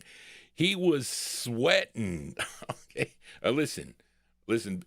Speaking for other big men, because I am one, that definitely can happen. You can just stand there and there are lights and whatnot. But he did lip sync this on American Bandstand, also on Where the Action Is, I think, too, by the way. That one there going out to L.A. Arch. Billy Stewart with Summertime. Now, Arch also requested the flip side of the 45. We're going to do an instant flip side request here for L.A. Arch. And this tune, written by Billy Nichols, produced by Billy Davis, arranged by Phil Wright. And this did chart also. This charted number 8 on WNVY in Pensacola, Florida, from June 66. This is the B-side to Summertime. It's Billy Stewart with To Love, going out to L.A. Arch in our YouTube chat room. Here you go, Arch, for you.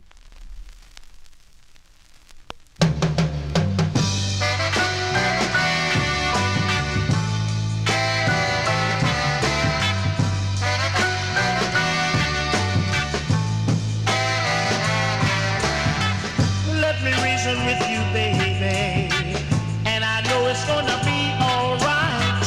Let me reason with you, my darling. Let's forget about the past tonight. Don't let foolish pride ruin our lives. I know we can make it if we try, girl. Don't let me be the one to say I told you so. I said we can have it out right now, girl.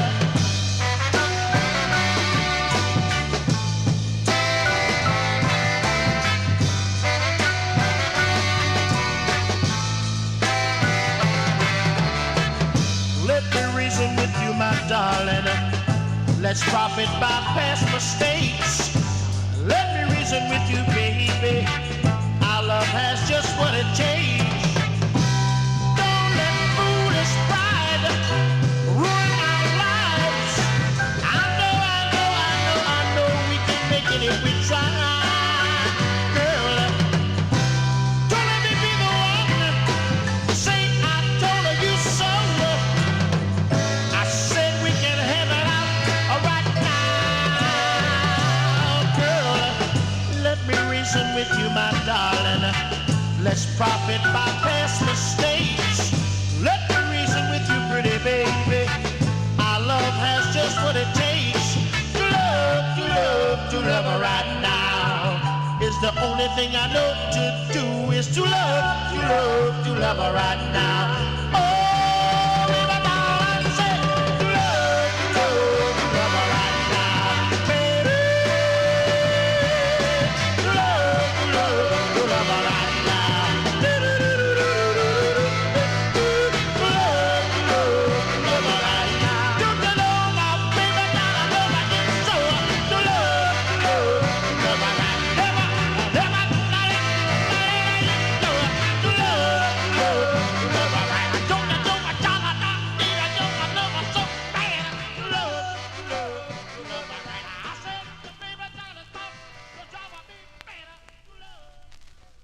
Yeah, B-side, B-sides here on the Vinyltreasure Show. Listen, anything that Billy Stewart does is great, I have to say, at least in my book. There you go. An instant request there for L.A. Arch in our YouTube chat room. That is the B-side to Summertime, as done by Billy Stewart. To Love is the name of the tune on the Chess record label. Got lots of requests to get in here. Let's see. Let's continue. Let's fill a request now for Ben Warfield. I was in junior high school when this record came out, and I remember vividly because I was caught fighting in the cafeteria, and I had to be sent up to the principal, and they gave me an in-school suspension. I had to call my mother to come down, and I remember Mr. Benedict was upset with me. Johnny, I'm surprised at you for fighting. You've never fought before. I said, well, listen, don't provoke me because I ain't taking any crap, really. And really, maybe I started it, though, possibly, but this song was playing on my way home because I know it was, and I ended up buying the 45 too. This is a request for listener Ben Warfield, okay, and this trio, this girl trio out of Los Angeles, California. They included Carolyn Willis, Shelley Clark, and the lead singer Edna Wright. And Edna Wright, she was the sister to Darlene Love, and this is their 5th of 13 on Eddie and Brian Holland and Lamont Dozier's Hot Wax label, with big record label in the early 1970s. It was out of Detroit, and this was the group's biggest hit. This tune, written by Barney Perkins and General Johnson and Greg Perry, produced by Greg Perry, and this was number one everywhere. Number one on the Billboard, number one on the R&B, and number one in other places. So let's see if I get my first copyright warning. This one from March of 1971. These are the Honeycomb with Edna Wright on lead for Ben Warfield. The song is called Want Ads. Here you go, Ben, for you.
Extra. Johnny G will now be on Sunday evenings beginning at 9 p.m. So check me out. It's actually not, it's like a continuation of the Saturday night show. So Tommy Albergo will hear his requests like at 11 o'clock instead of at 2:30. That's how it'll work.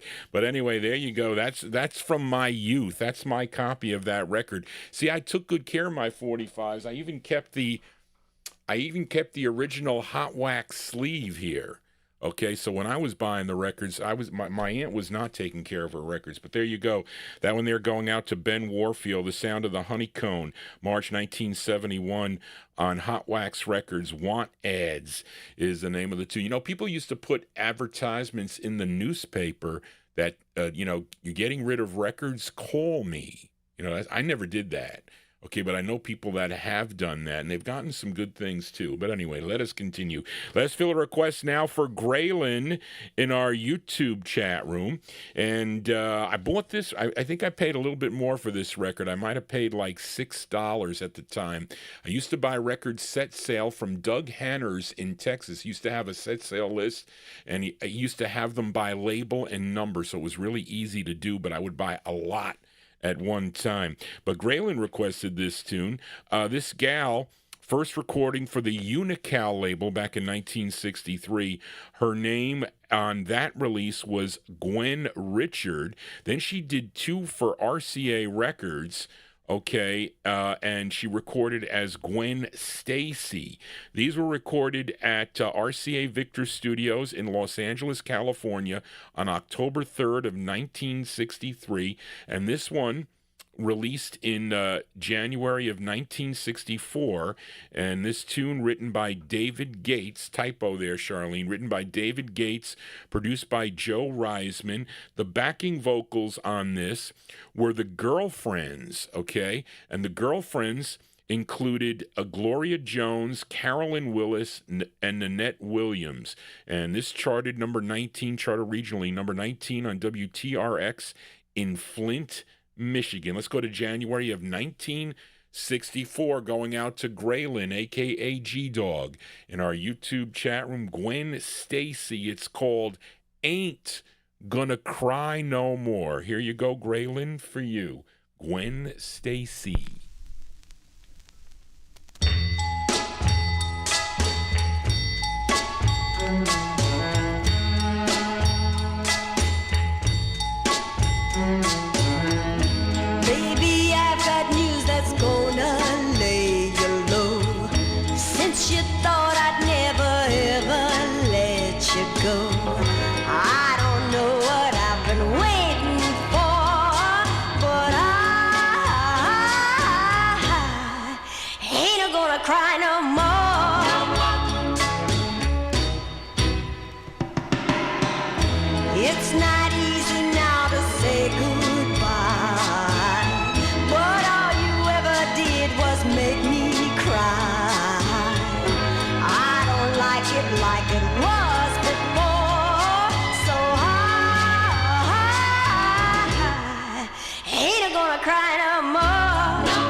But I ain't gonna cry no more. No. It don't really matter what you say. I ain't listening to you anyway. So go on and sail your boat to shore. 'Cause I ain't gonna cry no more.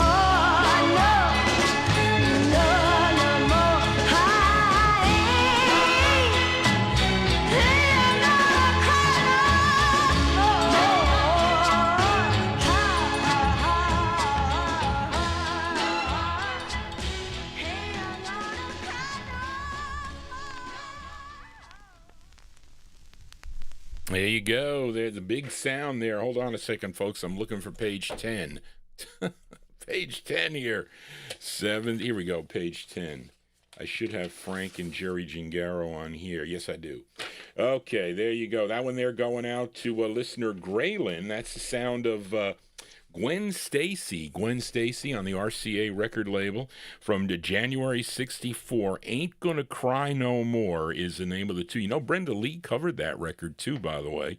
Brenda Lee covered it in 1966 on the Decca record label. Johnny G here on a Wednesday. If you are new to this program, the more subscribers I get, the copyright police stay away. You got to knock on wood that we don't have them to come around here. So that's a good thing. So let us continue here. Let's fill a request for Frank and Jerry Gingaro. Frank, you got to send me some more 60s requests. I mean, I think I still do have a couple here. But anyway, let's see. I lost the place here. Here we go. This request for Frank and Jerry Gingaro. This group hails from Greenwich Village. They previously recorded as the Young Tones. back in 1958 on Ben Smith's Extra record label, and they have a number of they had 3 releases, I think. Patricia, I think, was probably their best known record, but they would change their name to Marcy and the Mates. Now, this was the A side of their first of 2 on the Big Top record label. Now, this tune, written by Doc Pomus and Mort Schumann, is produced by David Mook, and the lead singer on this, his name is Johnny Marcy. Johnny Marcy. He's older now, a little bit older now, because he was singing as a kiddie lead back in 1958. This is now August of 62. This is on the Big Top record label. This charted number 28. Can't see. 28 on WMEX out of Boston, Massachusetts, from August 62, going out to Frank and Jerry Gingaro, Marcy and the Mates. It's called Shall I Tell Him You're Not Here? Here you go, Frank and Jerry, Marcy and the Mates.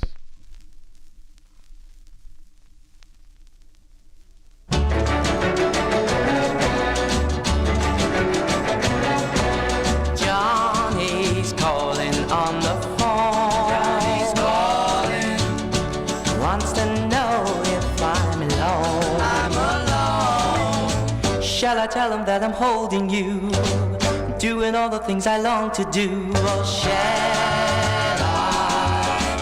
I tell him you're not here? You're not here. Shall I tell him that you're not here? He's asking me if you drop by.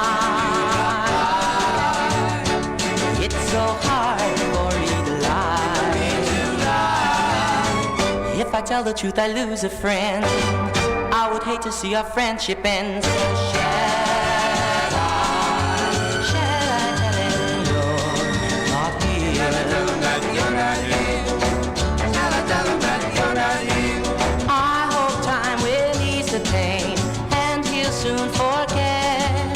Then he'll fall in love again, forget you ever met. Johnny's gonna cry, I know. Oh, I know. 'Cause he really loves you so. Loves you so. Shall I send you back into his arms? Spend my life just dreaming of your charms. Or shall I tell him you're not here? Shall I tell him that you're not here? Shall I tell him that you're not here?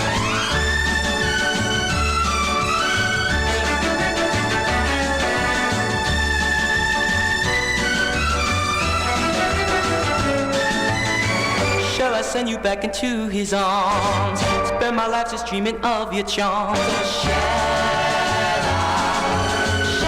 tell him you're not here?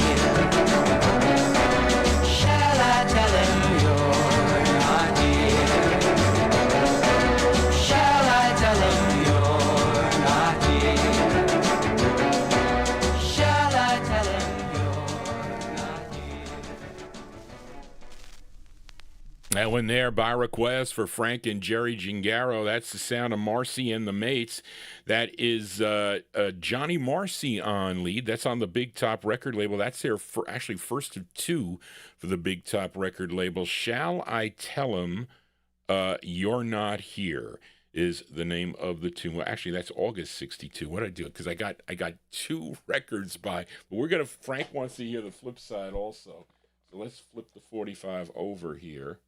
Okay, this is another Thomas Schumann pen tune, kind of with the big orchestras and whatnot at this time, 1962. So here's the B side of the 45. Again, a Doc Pomus and Mort Schumann pen tune, again with Johnny Marcy on lead. Marcy and the Mates. Well, this is weird because he used his last name, as first, Marcy and the Mates. It's on Big Top Records. It's called Oops, There Goes Another Tear. Lots of tear records tonight. Here you go, Frank and Jerry, March 19... I'm sorry. I read the other one. That's wrong. Correct that. I looked at the wrong one. This is the first of 2. I did the wrong B-side. Okay, it's from August 62. It's still a Pomus and Mort Schumann Penn tune, again with the David Mook produced it. Klaus Ogerman arranged it. Didn't Klaus Ogerman arrange Dusty Springfield stuff, I think? Possibly. I don't know. But anyway, Marcy and the Mates, this is the right B-side. It's called Let Us Part for a Year. I messed that up.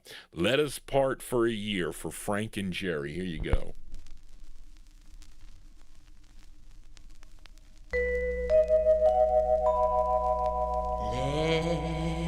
Let us part for a year and see if our love is as strong as it is tonight.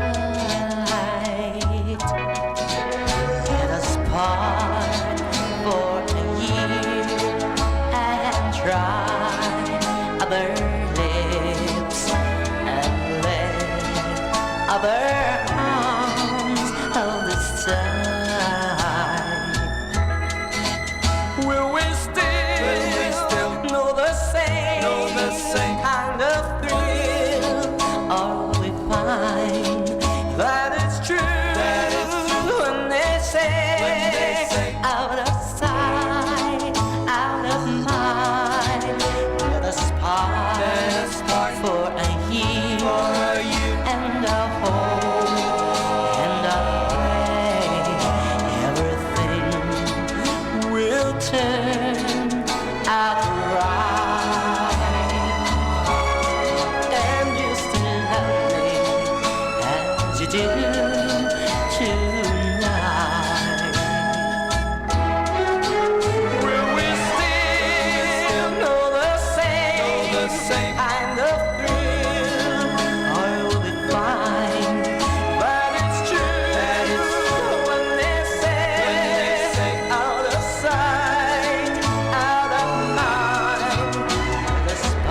Let us part for a year and a hope and a pray everything will turn out right.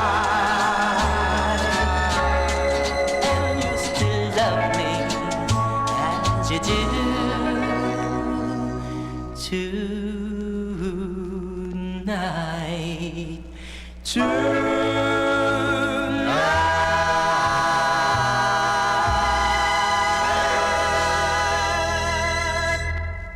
Yeah, B-sides here on the Vinyltreasure show. Kind of a little bit of a doo-woppy sound there. That one there going out to Frank and Jerry Gingaro. That's the sound of Marcy and the Mates. The B-side to Shall I Tell 'Em You're Not Here? No, we want them all to know that you're here with Johnny G. That tune called Let Us Part for a Year, August 1962. Their first of two on the Big Top record label. Now, let us continue here. Let's fill a request for Gary Spring in Canada. Okay, finally found this record. I was looking for a few weeks here, and it was in a box somewhere stored wherever. And I'm looking for another one of his records for Warren Russell, which I have. I don't know where it is. This singer, originally from Houston, Texas, recording back in 1956 for ABC Paramount Records, had a couple of national #1 hits. Maybe some of you bought back then, actually, in 1968. A record my aunt bought was called Hold Me Tight, that he had on his label, Jad Records. And also on the Epic label in 1972, he did a song called I Can See Clearly Now. But Gary requested his fourth release. He did 4 for the Groove record label, a subsidiary of RCA Records. Okay, this tune written by his wife, Margaret Nash, produced by Hugo and Luigi. And this charted number 120, bubbled under on the Billboard Bubbling Under charts. But this was a big #2 record. #2 on WJLB in Detroit, Michigan. We go to January 1964. It's going out to Gary Spring in our YouTube chat room, Mr. Johnny Nash. Johnny Nash on Groove Records. It's called I'm Leaving. Here you go, Gary, for you.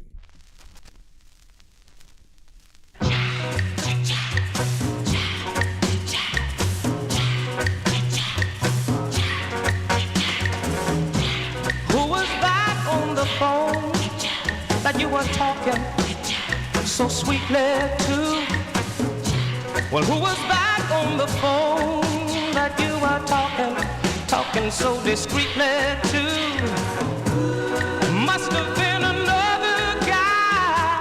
No, girl, don't tell me no lie. Just get my hat, give me my coat, I'm leaving. Get my hat and give me my coat.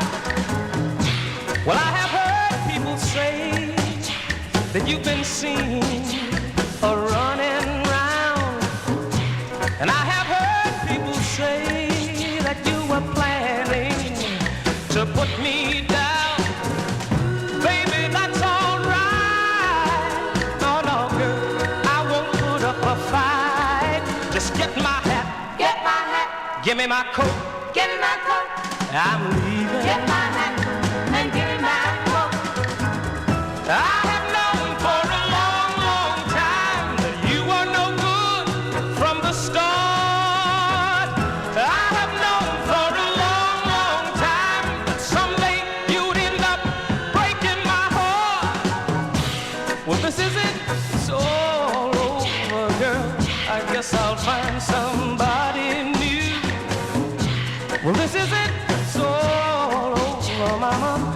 I've had just about enough of you. Just get my hat, give me my coat, I'm leaving. Get my hat and give me my coat. Bye-bye, baby. Get my hat and give me my coat. Bye-bye, baby. I'm leaving. Bye-bye. Get my hat and give me my coat. Bye-bye. Get my hat. Girl, I'm leaving.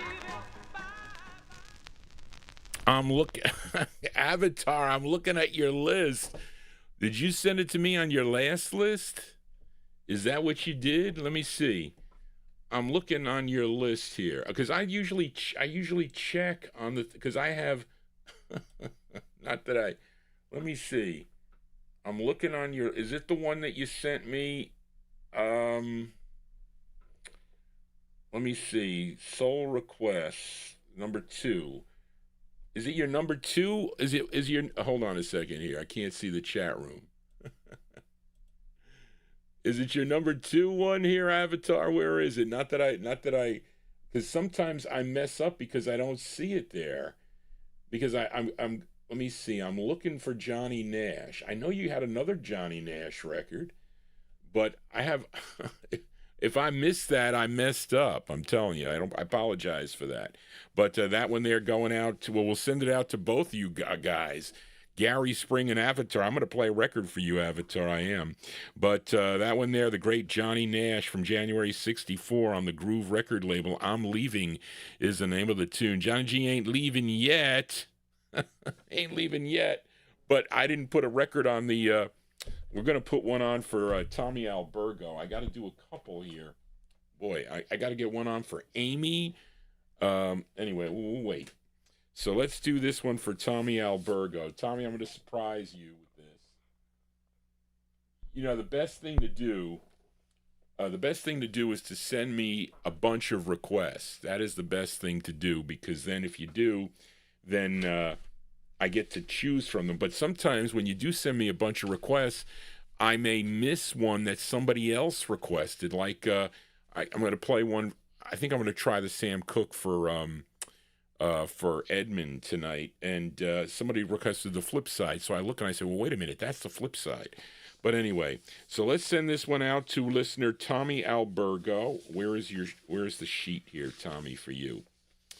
I lost it, Frank. No. Wait, maybe you're on here. Yes. I got to do one for Oldies fan. I got a bunch. They're all in the front here. I got to play.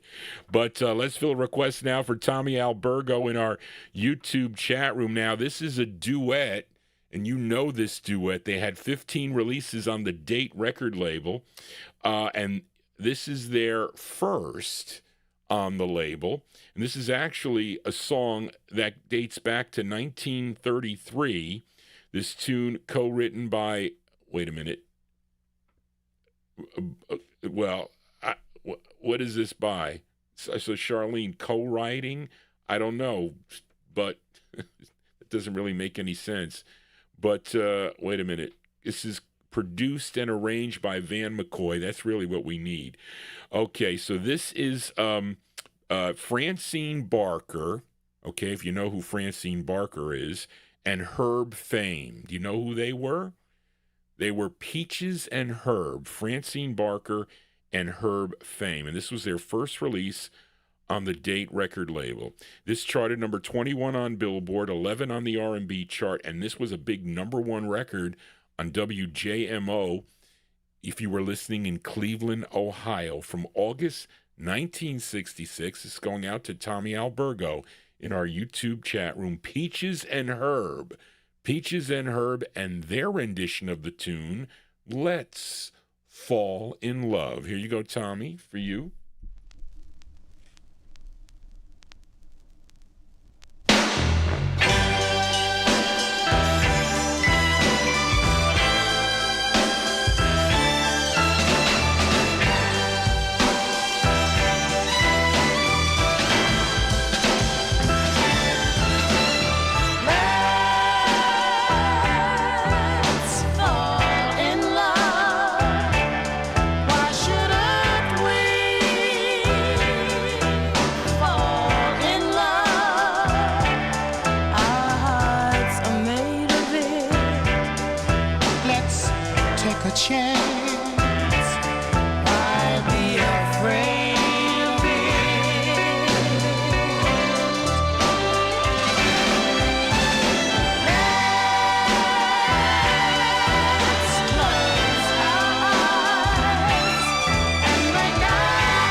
Duets here on the Vinyltreasure show.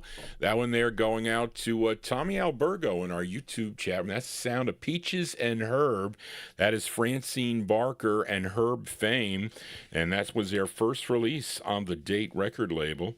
So, and their rendition of the tune Let's Fall in Love. That one there from August 1966. Great sound by them, by the way. You know, there were 6 different Peaches, by the way. So when you get to like Shake Your Groove thing, that was somebody completely different. He remained the same. Herb remained the same. But the Peaches changed. They did. As the same thing with Marvin and Johnny. You know, Marvin remained the same, Marvin Phillips. But the Johnnies were different. But I'm not different. I'm Johnny G, your disc jockey. Thank you all for being here. I hope you would consider subscribing to my YouTube channel. The more people that subscribe, it keeps away the copyright police. I got to knock on wood tonight for that. But let us do a instant flip side request for 2 listeners in the chat room there. Let's flip over Gary Springs' Johnny Nash tune. Okay. I lost my place here. Yeah, here we go. We played I'm Leaving by Johnny Nash from January 1964 on Groove. The flip side here, a tune written by Johnny's wife, Margaret Nash, and this is for David Silberg, and this is for Gary Spring. The song is called Oh Mary, Don't You Weep. This one here for Gary Spring and David Silberg. Here you go, Johnny Nash with a B-side.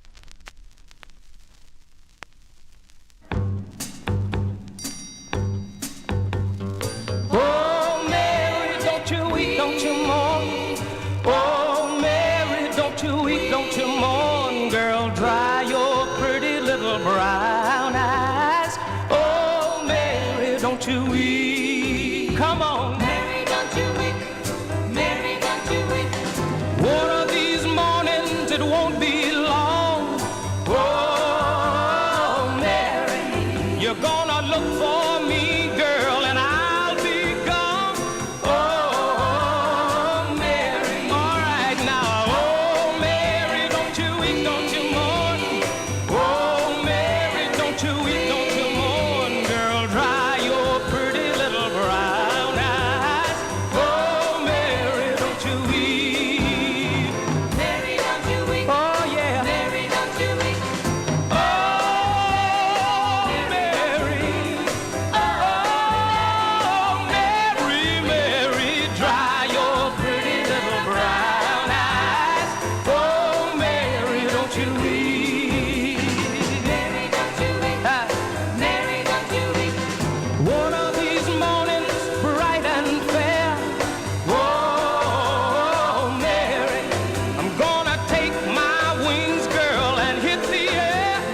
Oh, Mary, oh, Mary, don't you weep, don't you mourn. No, Mary, Mary, don't you weep, don't you mourn, girl, dry your pretty little brown eyes. Oh, Mary, don't you weep. Oh, Mary, Mary, don't you weep, don't you mourn. Mary, Mary, don't you weep, don't you mourn, girl, dry your pretty little brown eyes. Oh, Mary, don't you weep.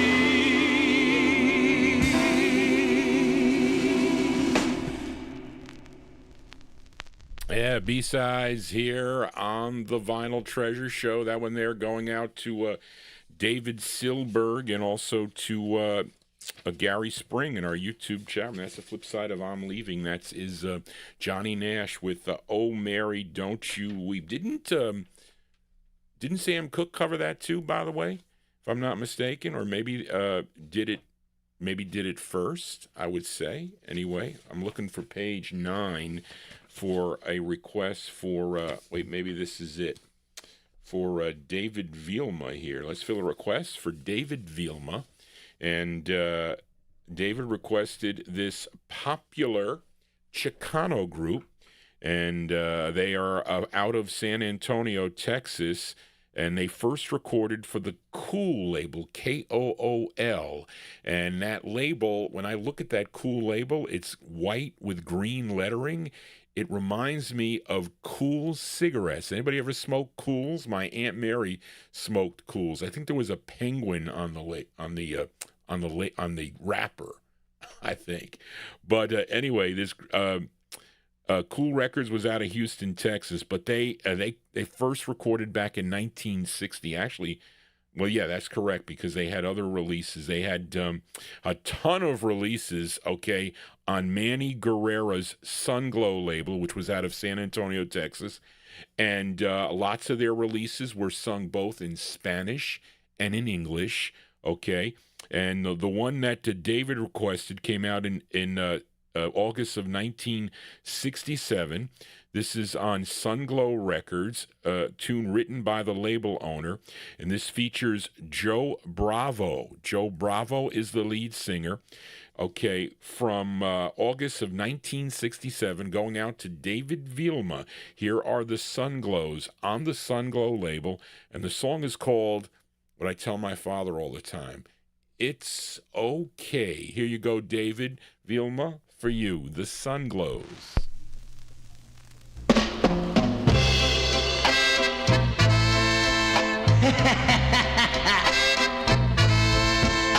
It's all right. I've been hurt before. It's all right. You don't love me anymore. Maybe someday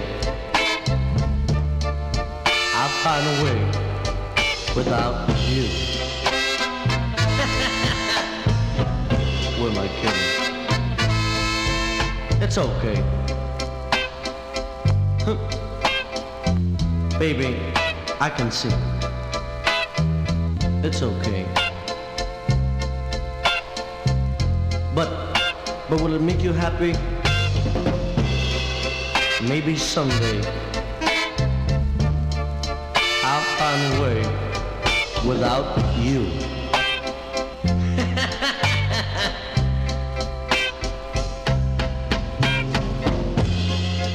Someday it won't be long. You're gonna find yourself all alone.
There you go. That one there going out to David Vilma in our YouTube chat room. That's the sound of the Sunglows. And then, of course, Sonny Azusa, I think I said that right, would also join this group. But this was not. The lead singer on this one is, I lost my place here. Yeah. Joe Bravo. Joe Bravo is the lead singer on that. Came out in August of 1967. They were known as the Sunglows on the Sunglow label. It's Okay is the name of that tune. Now, this was reissued in 1969, came out on White Whale, and the White Whale record did chart number 40 on KELP out of El Paso, Texas. I featured the first press there for David Vilma. Let us continue here. Let's fill a request for listener Amy King in our YouTube chat. Now, Amy requested this song, or I played this, another version of this tune by a group called, I think, the Blendells, I think. Charlene, did you put this on here? By the Blendells on the Reprise record label. I played this maybe a few weeks ago. But Amy had this on her playlist anyway. I guess she said she liked both versions of the song. But this group is out of East LA, and this is the original version of the song Dance With Me. Okay, came out in October of 1964 on the Era, Lou Bedell's Era Records out of Los Angeles, California. Written by two members of the group, Ben Spider Velasquez, okay, and the lead singer, Ricky Sanchez. And they were known as Ricky Renee and the Fabulous Desires. And the other members of the group were Tony Velasquez, Rebecca Salcido. And yeah, I played the Blendells for Amy in 1965 on reprise. But let's give a listen to the original version. This came out in October of 1964. Sound of East LA here on the Vinyltreasure show. Ricky Renee and the Fabulous Desires, and the original version of Dance With Me for Amy King. Here you go, Amy, for you.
With that annoying,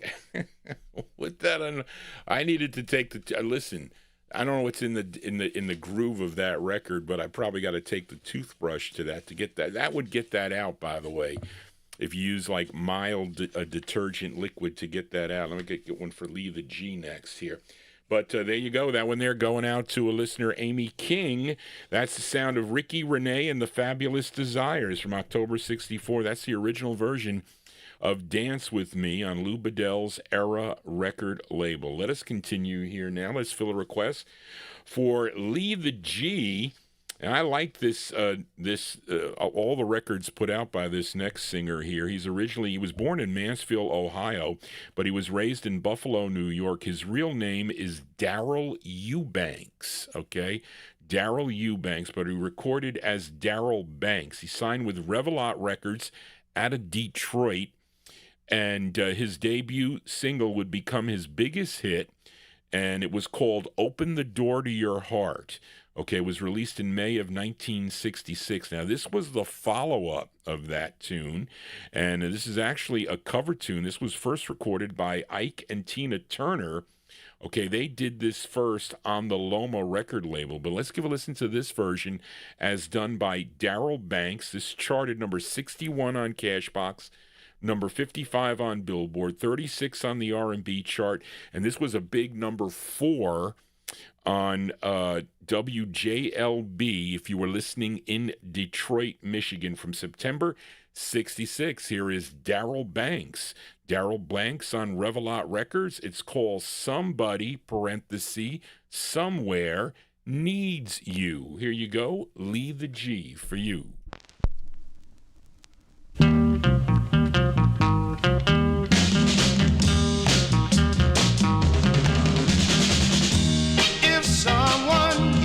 Your life for walks out on you, and you feel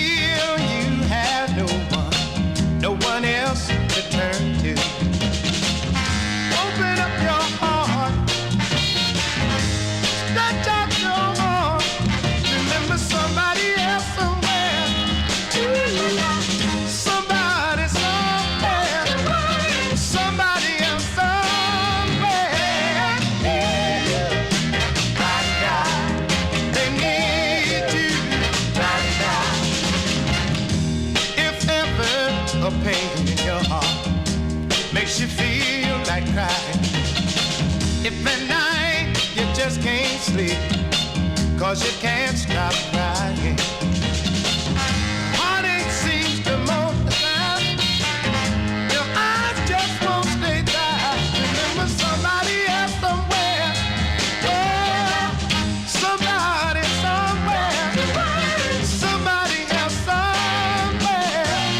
Need you right now. They need you right now. Oh, my baby. Yeah, yeah, yeah, yeah. Don't worry about the past. Hold your head up high. You're gonna see a golden rainbow way up in the sky. Turn back the clock. Open your heart. You'll hear a knock. Remember somebody else somewhere. Somebody somewhere. Somebody else somewhere. Need you right now. They need you right now. Oh, baby, I need you. Listen, in my arms, gotta get you know I need you right now. I never leave you. No, I need you right now.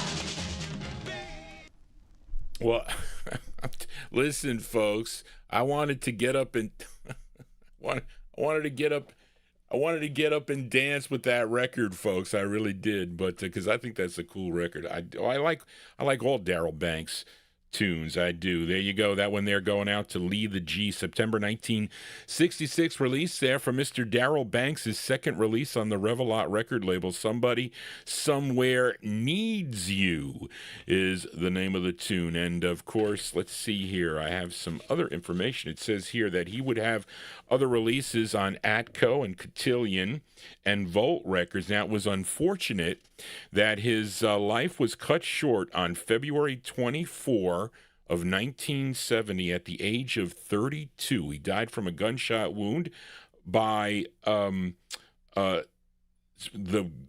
police officer that was involved with his girlfriend at the time. That is like crazy. It is crazy there. Listen, you know, I don't know if you want to, does anybody want to die over their girlfriend? I don't know, is cheating on them? I don't know if that's really worth it, to be honest with you. I wouldn't deal with it.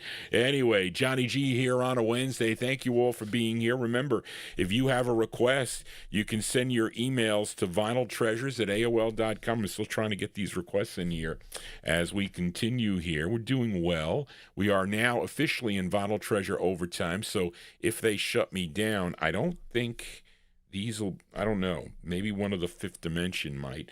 But let's fill a request now for listener Ansray Thomas in our YouTube chat room. And this singer previously sang lead with the 1950s vocal group The Wanderers, or the Singing Wanderers, also for Decca Records. I often feature him on my Saturday evening show, but he went solo in 1965 with releases on the Shrine label. A good one on Shrine. He would sign with United Artists, though, in March of 1965, had 3 releases on the label. This is his second release, this tune written by Lockie Edwards Jr. and Robert Maxwell. It was arranged by Arnold Golan, produced by Jerry Granahan, and this is actually a B-side. The side that normally gets requested, and we may play it, is The Drifter, but this is the B-side of the 45 from August of 1965, and it's a good one too, for Ansray Thomas.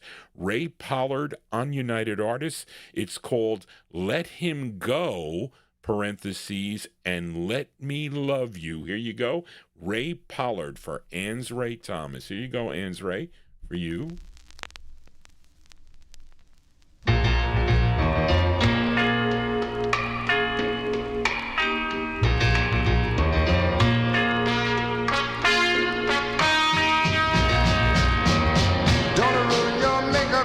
Wanna make him stay. Grieving, wanna help you, girl. He's gone away.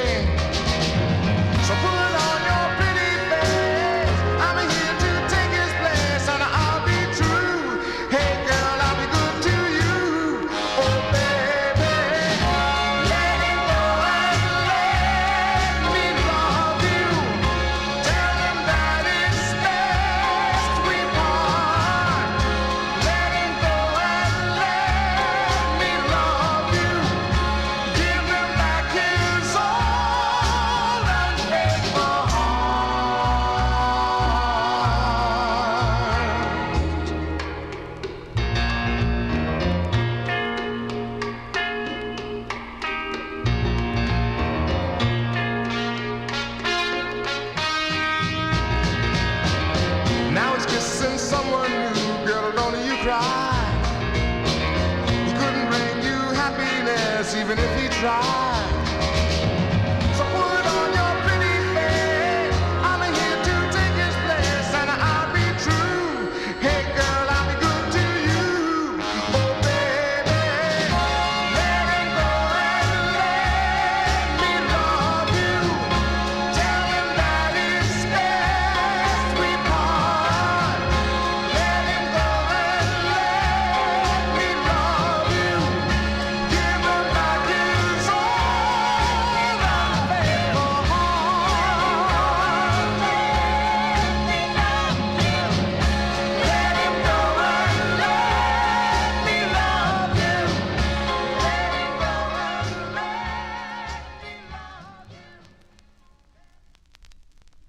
There you go. That's the great sound of Ray Pollard. I'm telling you that he was really a great singer, I have to say. And he does all different styles of music too. He can do up tempos also. I think I played Great Jumpin' Catfish from 1957 on the Saturday night show. If you like 1950s, you got to tune in on Saturday evening. I know all you guys and gals are into the soul mood tonight, but Johnny G likes it all here. I'm a collector. I collected all these 45s. It's actually a lifetime of collecting. It's not that easy to do, especially when you don't have lots of money in the beginning. But then, I got a decent job. I worked as an accountant for many years, accounting controller in a couple of companies that paid pretty well, and I had a lot of dealers that I would deal with that would supply me with a lot of great records, I have to say.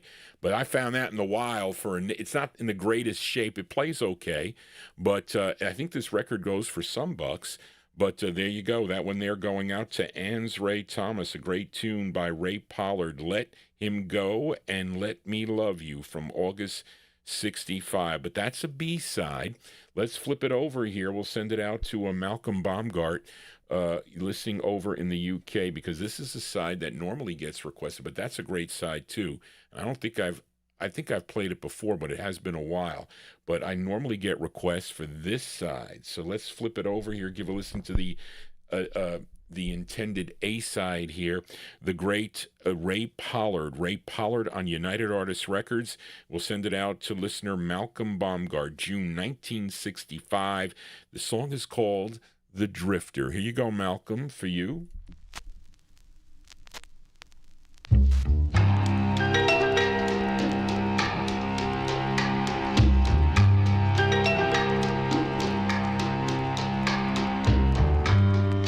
I'm just a drifter. I'll go from place to place. I'm just a drifter. Nobody knows my face. And when I go into a town, the people there, they put me down. They say, hey, drifter, go away. Don't want your kind around. So I go my way back to the highway. I'm just a drifter. No place to call my home. I'm just a drifter. Out in this world alone. I see lovers pass me by. I watch them all with a tear in my eye. Can't help thinking how lucky they are. Laughing and talking as they go walking. And at night, stars are bright. I see your face before me. It brings back a memory of days gone by, of you and I. And then I cry, oh how I cry. Whoa, I'm just a drifter. I go from town to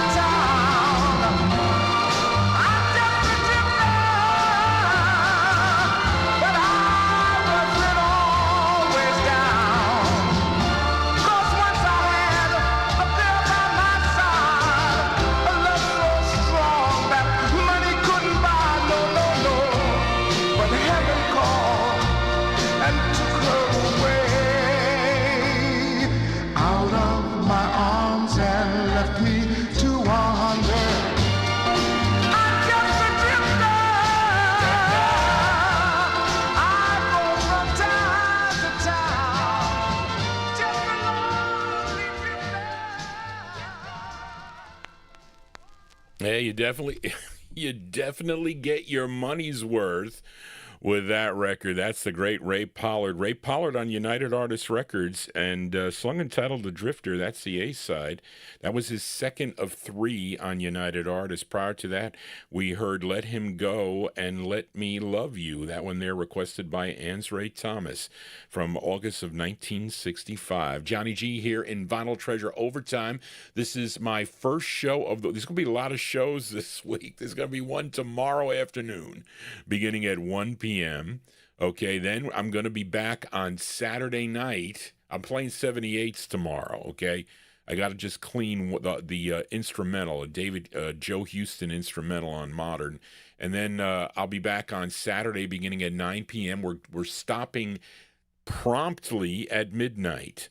That's it. At midnight, we're stopping. I will return Sunday at 9 p.m. to continue with the program for the second half.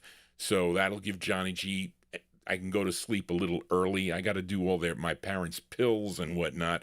I have to put their pills together. I got to do a couple things, which I do on a Sunday evening, a Saturday evening into Sunday. And then I'll be back and we'll continue with the records. But let us continue here. Fill a request now for Oldies Fan, a.k.a. Joseph Smith, in our YouTube chat. Now, this singer, he was born originally in Extension, Louisiana, but he would move to Los Angeles, California as a toddler. Now, he was a former lead baritone and bass for the Flares, the 1950s vocal group, the Flares, recorded for the Flare label.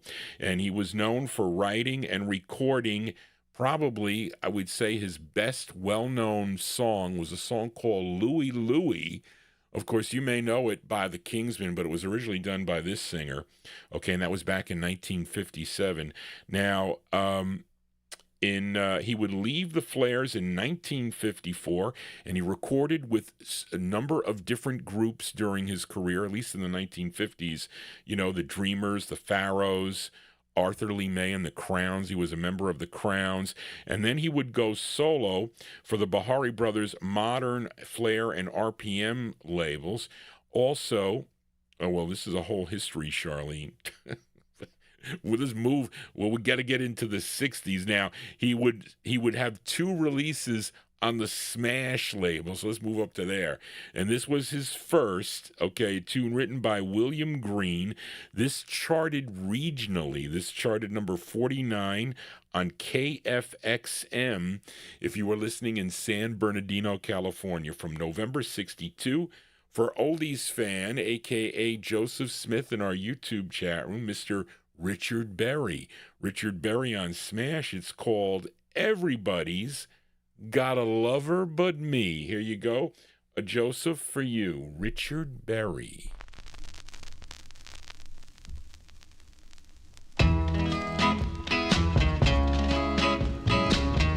You love, they love, he loves, she loves.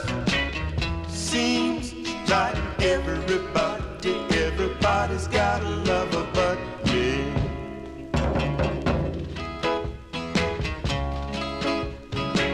Now I have traveled on many lands. I have traveled the 7 seas, and I just can't find anyone. Everybody's got a lover but me. You love, they love, he loves, she loves. Seems like everybody's got a lover but me.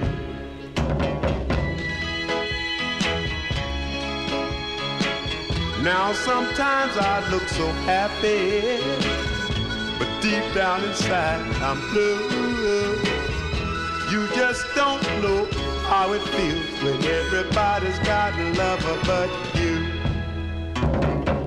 You love, they love, he loves, she loves. Seems like everybody's got a lover but me. I'm so lonely. You love, they love, he loves, she loves.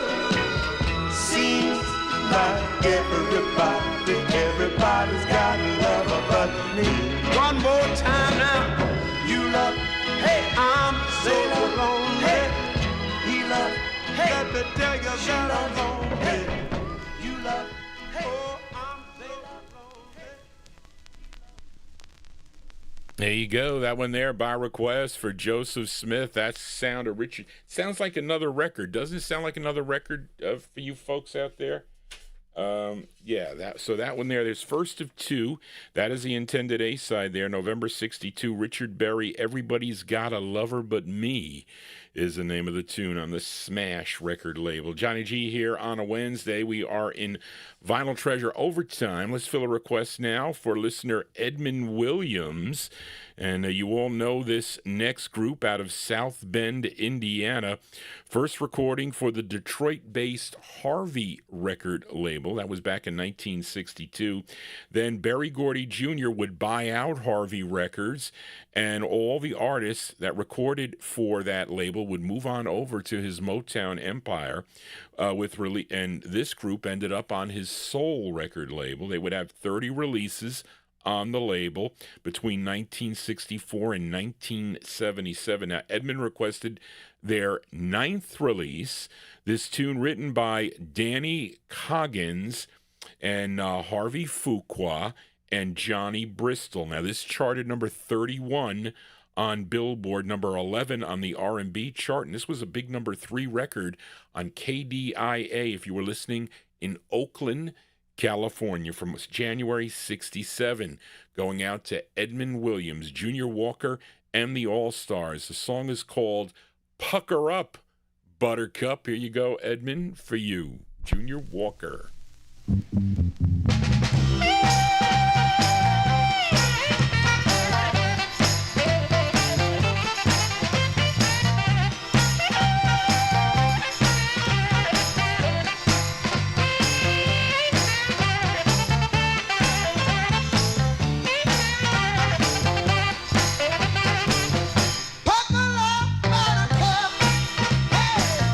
I wanna kiss you one time.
Yeah, that one there going out to listener Edmund Williams. That's the sound of Junior Walker and the All-Stars on the Soul record label, January 67 release. Song entitled Pucker Up, Buttercup. Where'd I hear that? What movie was that? Somebody says that in a movie. Okay. I'm trying to think. Was it Ferris Bueller's Day Off? Was that where it was? I don't know, but somebody says that in a movie. But anyway, Edmund also requested the flip side, which is actually a cover tune. Okay, the flip side of Pucker Up, Buttercup is a song that was originally done by Harvey. Harvey did it first on his Tri-Fi label back in 1962. But this version charted also, number 13. Hold on a second, folks. Let me get it on here. Number 13 on WOL out of Washington, D.C. Let's flip over Pucker Up, Buttercup. And this side is called Any Way You Wanta. Any Way You Wanta. This is going out to listener Edmund Williams, Junior Walker, and the All-Stars with a B-side.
Yeah, the sax. Usually, if you tune into my Saturday night show, you're going to hear lots of saxophone. Well, you got lots of saxophone on that B-side there going out to Edmund Williams. That's the sound of Junior Walker and the All-Stars. That's the flip side of Pucker Up, Buttercup. What is that? Their 9th release on Berry Gordy Jr.'s Soul label out of Detroit.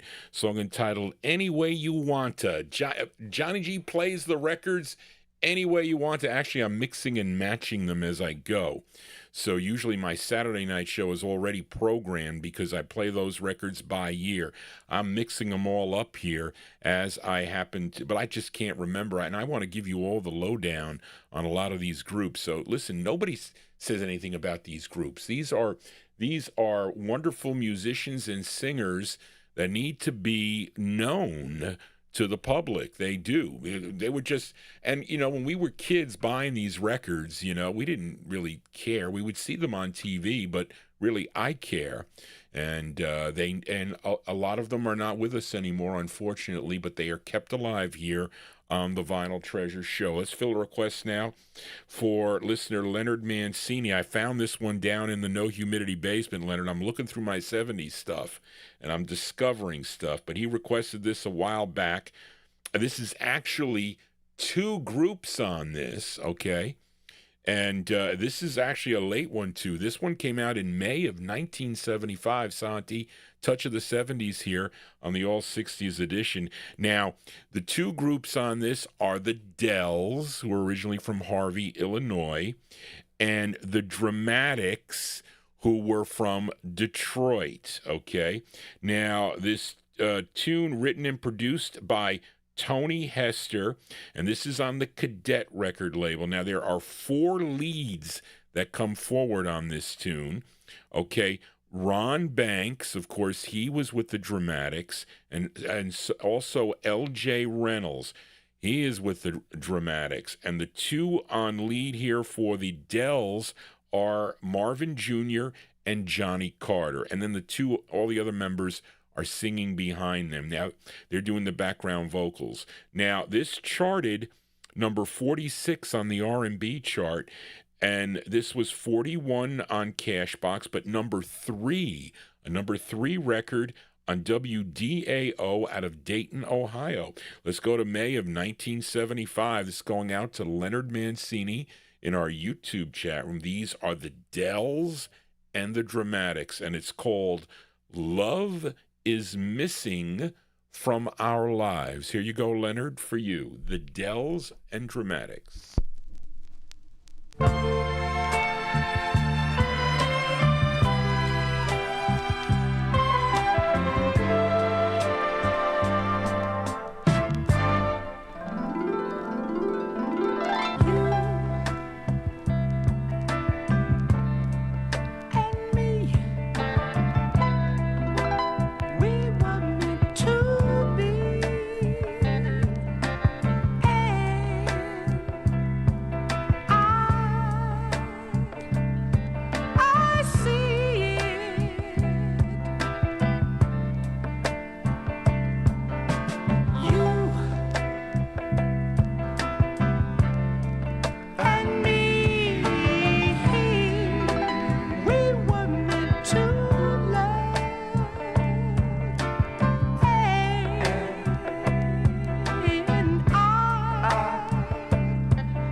Well, Tommy, you spoke too soon there. But anyway, there you go.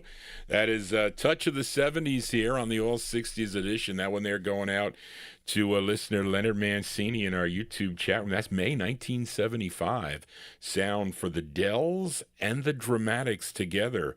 A great combination on the Cadet record label. Love is Missing from Our Lives. Well, not for the love of the music here. I want to thank everybody for tuning into the program here. We'll go. I want to make sure I get all these other requests in here, and let us see here. I'm looking for Joe Carrera.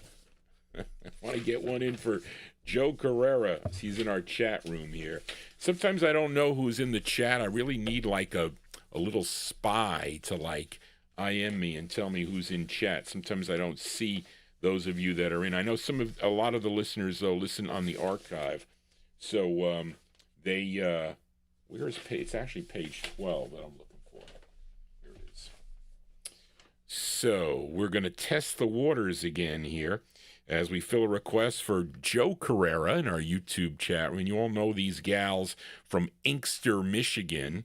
Okay, and I'm talking about the Marvelettes, one of the first girl groups to sign with the Motown empire there, and they were really big for the label back in the early stages of the Motown empire. They had 26 releases for the Tamla record label, and Joe requested their 19th release.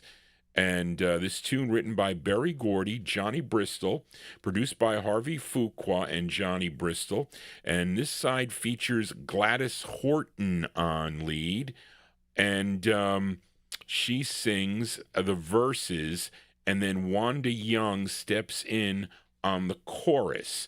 This charted regionally. This was number 22 on WAYS in Charlotte, North Carolina from May of 1968. Let's give a listen to the Marvelettes.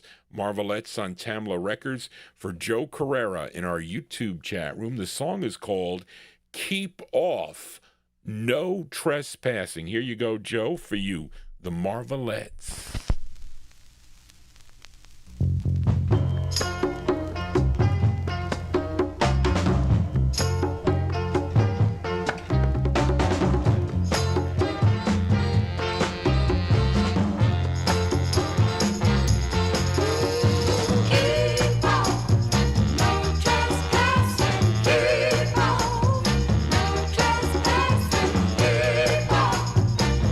Trespassing.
Yeah, they copyright police.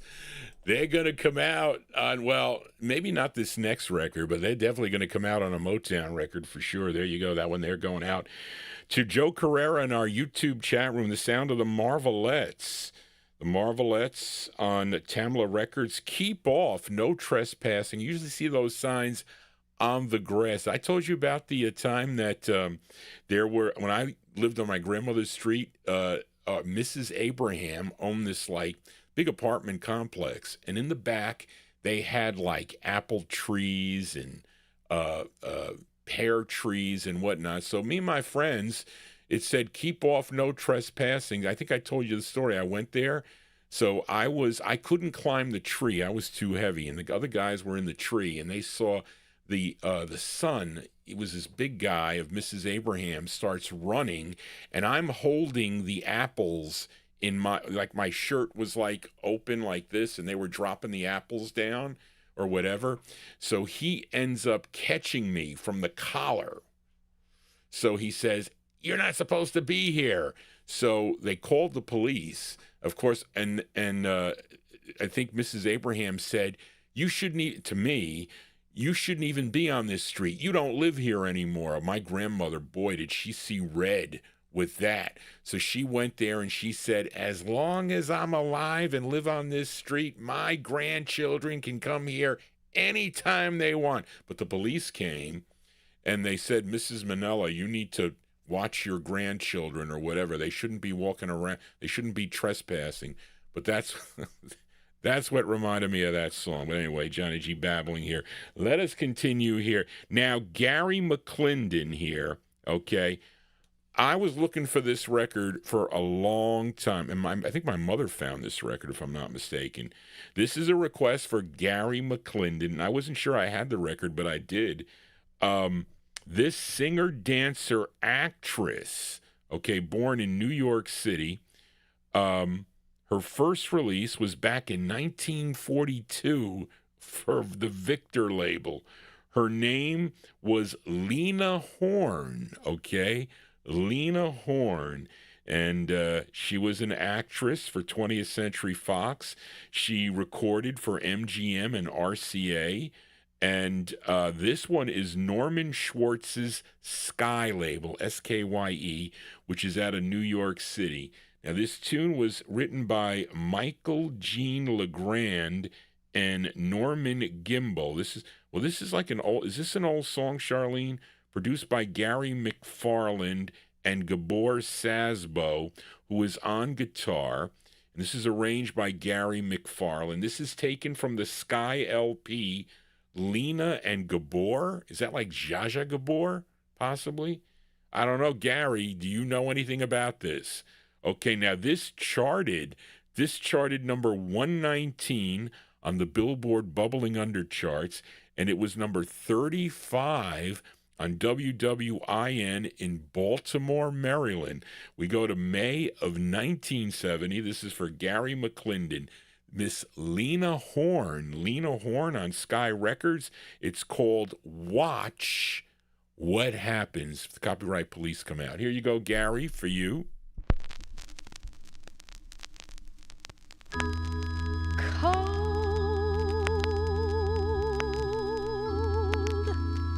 No, I can't believe your heart is cold.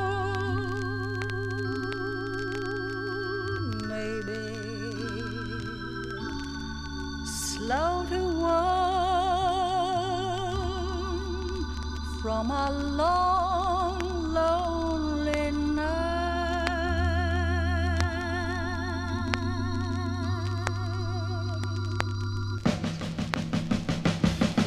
Someone start believing in you. Let him hold out his hand. Let him touch you and watch what happens. Want someone who can look in your eyes and see into your heart. Let him find you and watch what happens. Cold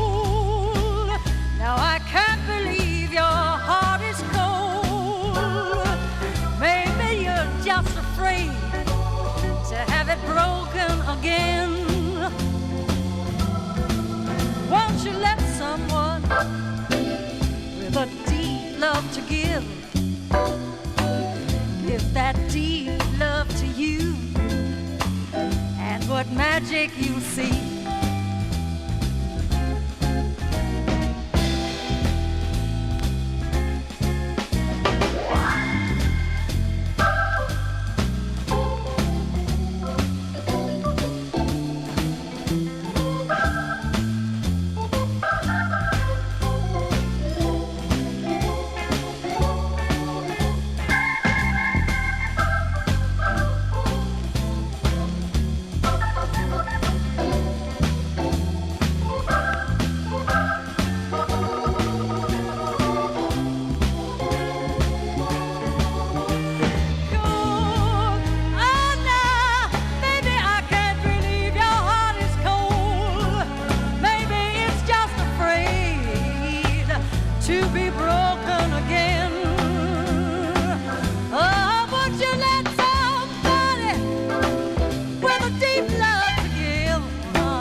Well, there you go. That one there going out to Gary McClendon in our YouTube chat. They dig that one there in the YouTube chat room. That's Lena Horn. Lena Horn, May 1970 release on the Sky record label. Watch What Happens is the name of the tune. That's for Gary McClendon. Watch What Happens. I'm telling you, Copyright Police have been out. I hope you're digging on these tunes, folks. I hope if you discovered this show, I hope you would subscribe to my YouTube channel. And also, those of you that tune into my Saturday evening show, if you go to my community tab, I'm taking a text poll that, so instead of doing like a 6-hour show, which is like crazy for me on a Saturday evening, I had my listeners, I want my diehard listeners to vote on that. Oh, here we go. They're going to block it. They're going to block the show, folks. Okay, I just see it. They're going to do it. To tell you folks, they did that. Isn't that terrible? Isn't that terrible? But anyway, so we're not going to play this record. We're going to play another record that they're going to do. But anyway, they blocked the show, folks. So isn't that terrible? Isn't that a terrible thing? But anyway, so listen, there's nothing else I can do. But anyway, but we're going to close the show because actually it is time because it's 12:46. No, I'm telling you, they blocked the show. Now, those of you, if you're in Oldies and More, can you tell them that it'll be on the replay, okay, is what it would be. But anyway, but we're going to close the show with a request for Simon in Kidwelly, Wales, okay?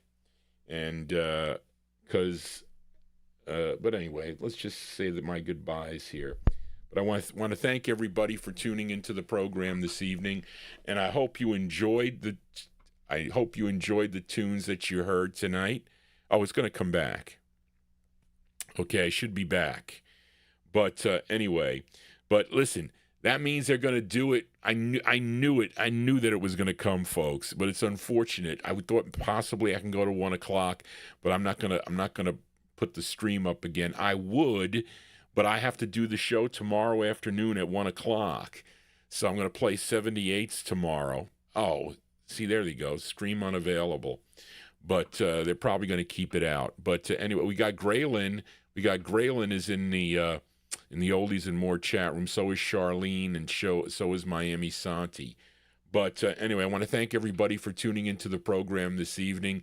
And again, if you do have a request and you want to hear it here on the program, you can email Johnny G at vinyltreasures@aol.com. If I have the 45, I'll feature it here on the program. Not so much on the 78 shows, but on the Saturday night show with the 50s and early 60s, and also on the Soul Show that you just heard tonight. And I really want to thank everybody. We had a big crowd tonight, but it's unfortunate that YouTube shut down the broadcast. They only give me a certain amount of time with the number of listeners that I have. But we're going to close the show tonight, and I need to say something about this record.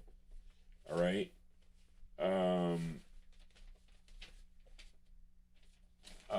Let's see. This is going to be on 16, I think, page 16. Okay. No, not on 16, on page 15. Here we go. I'm back. So our closer tonight, okay.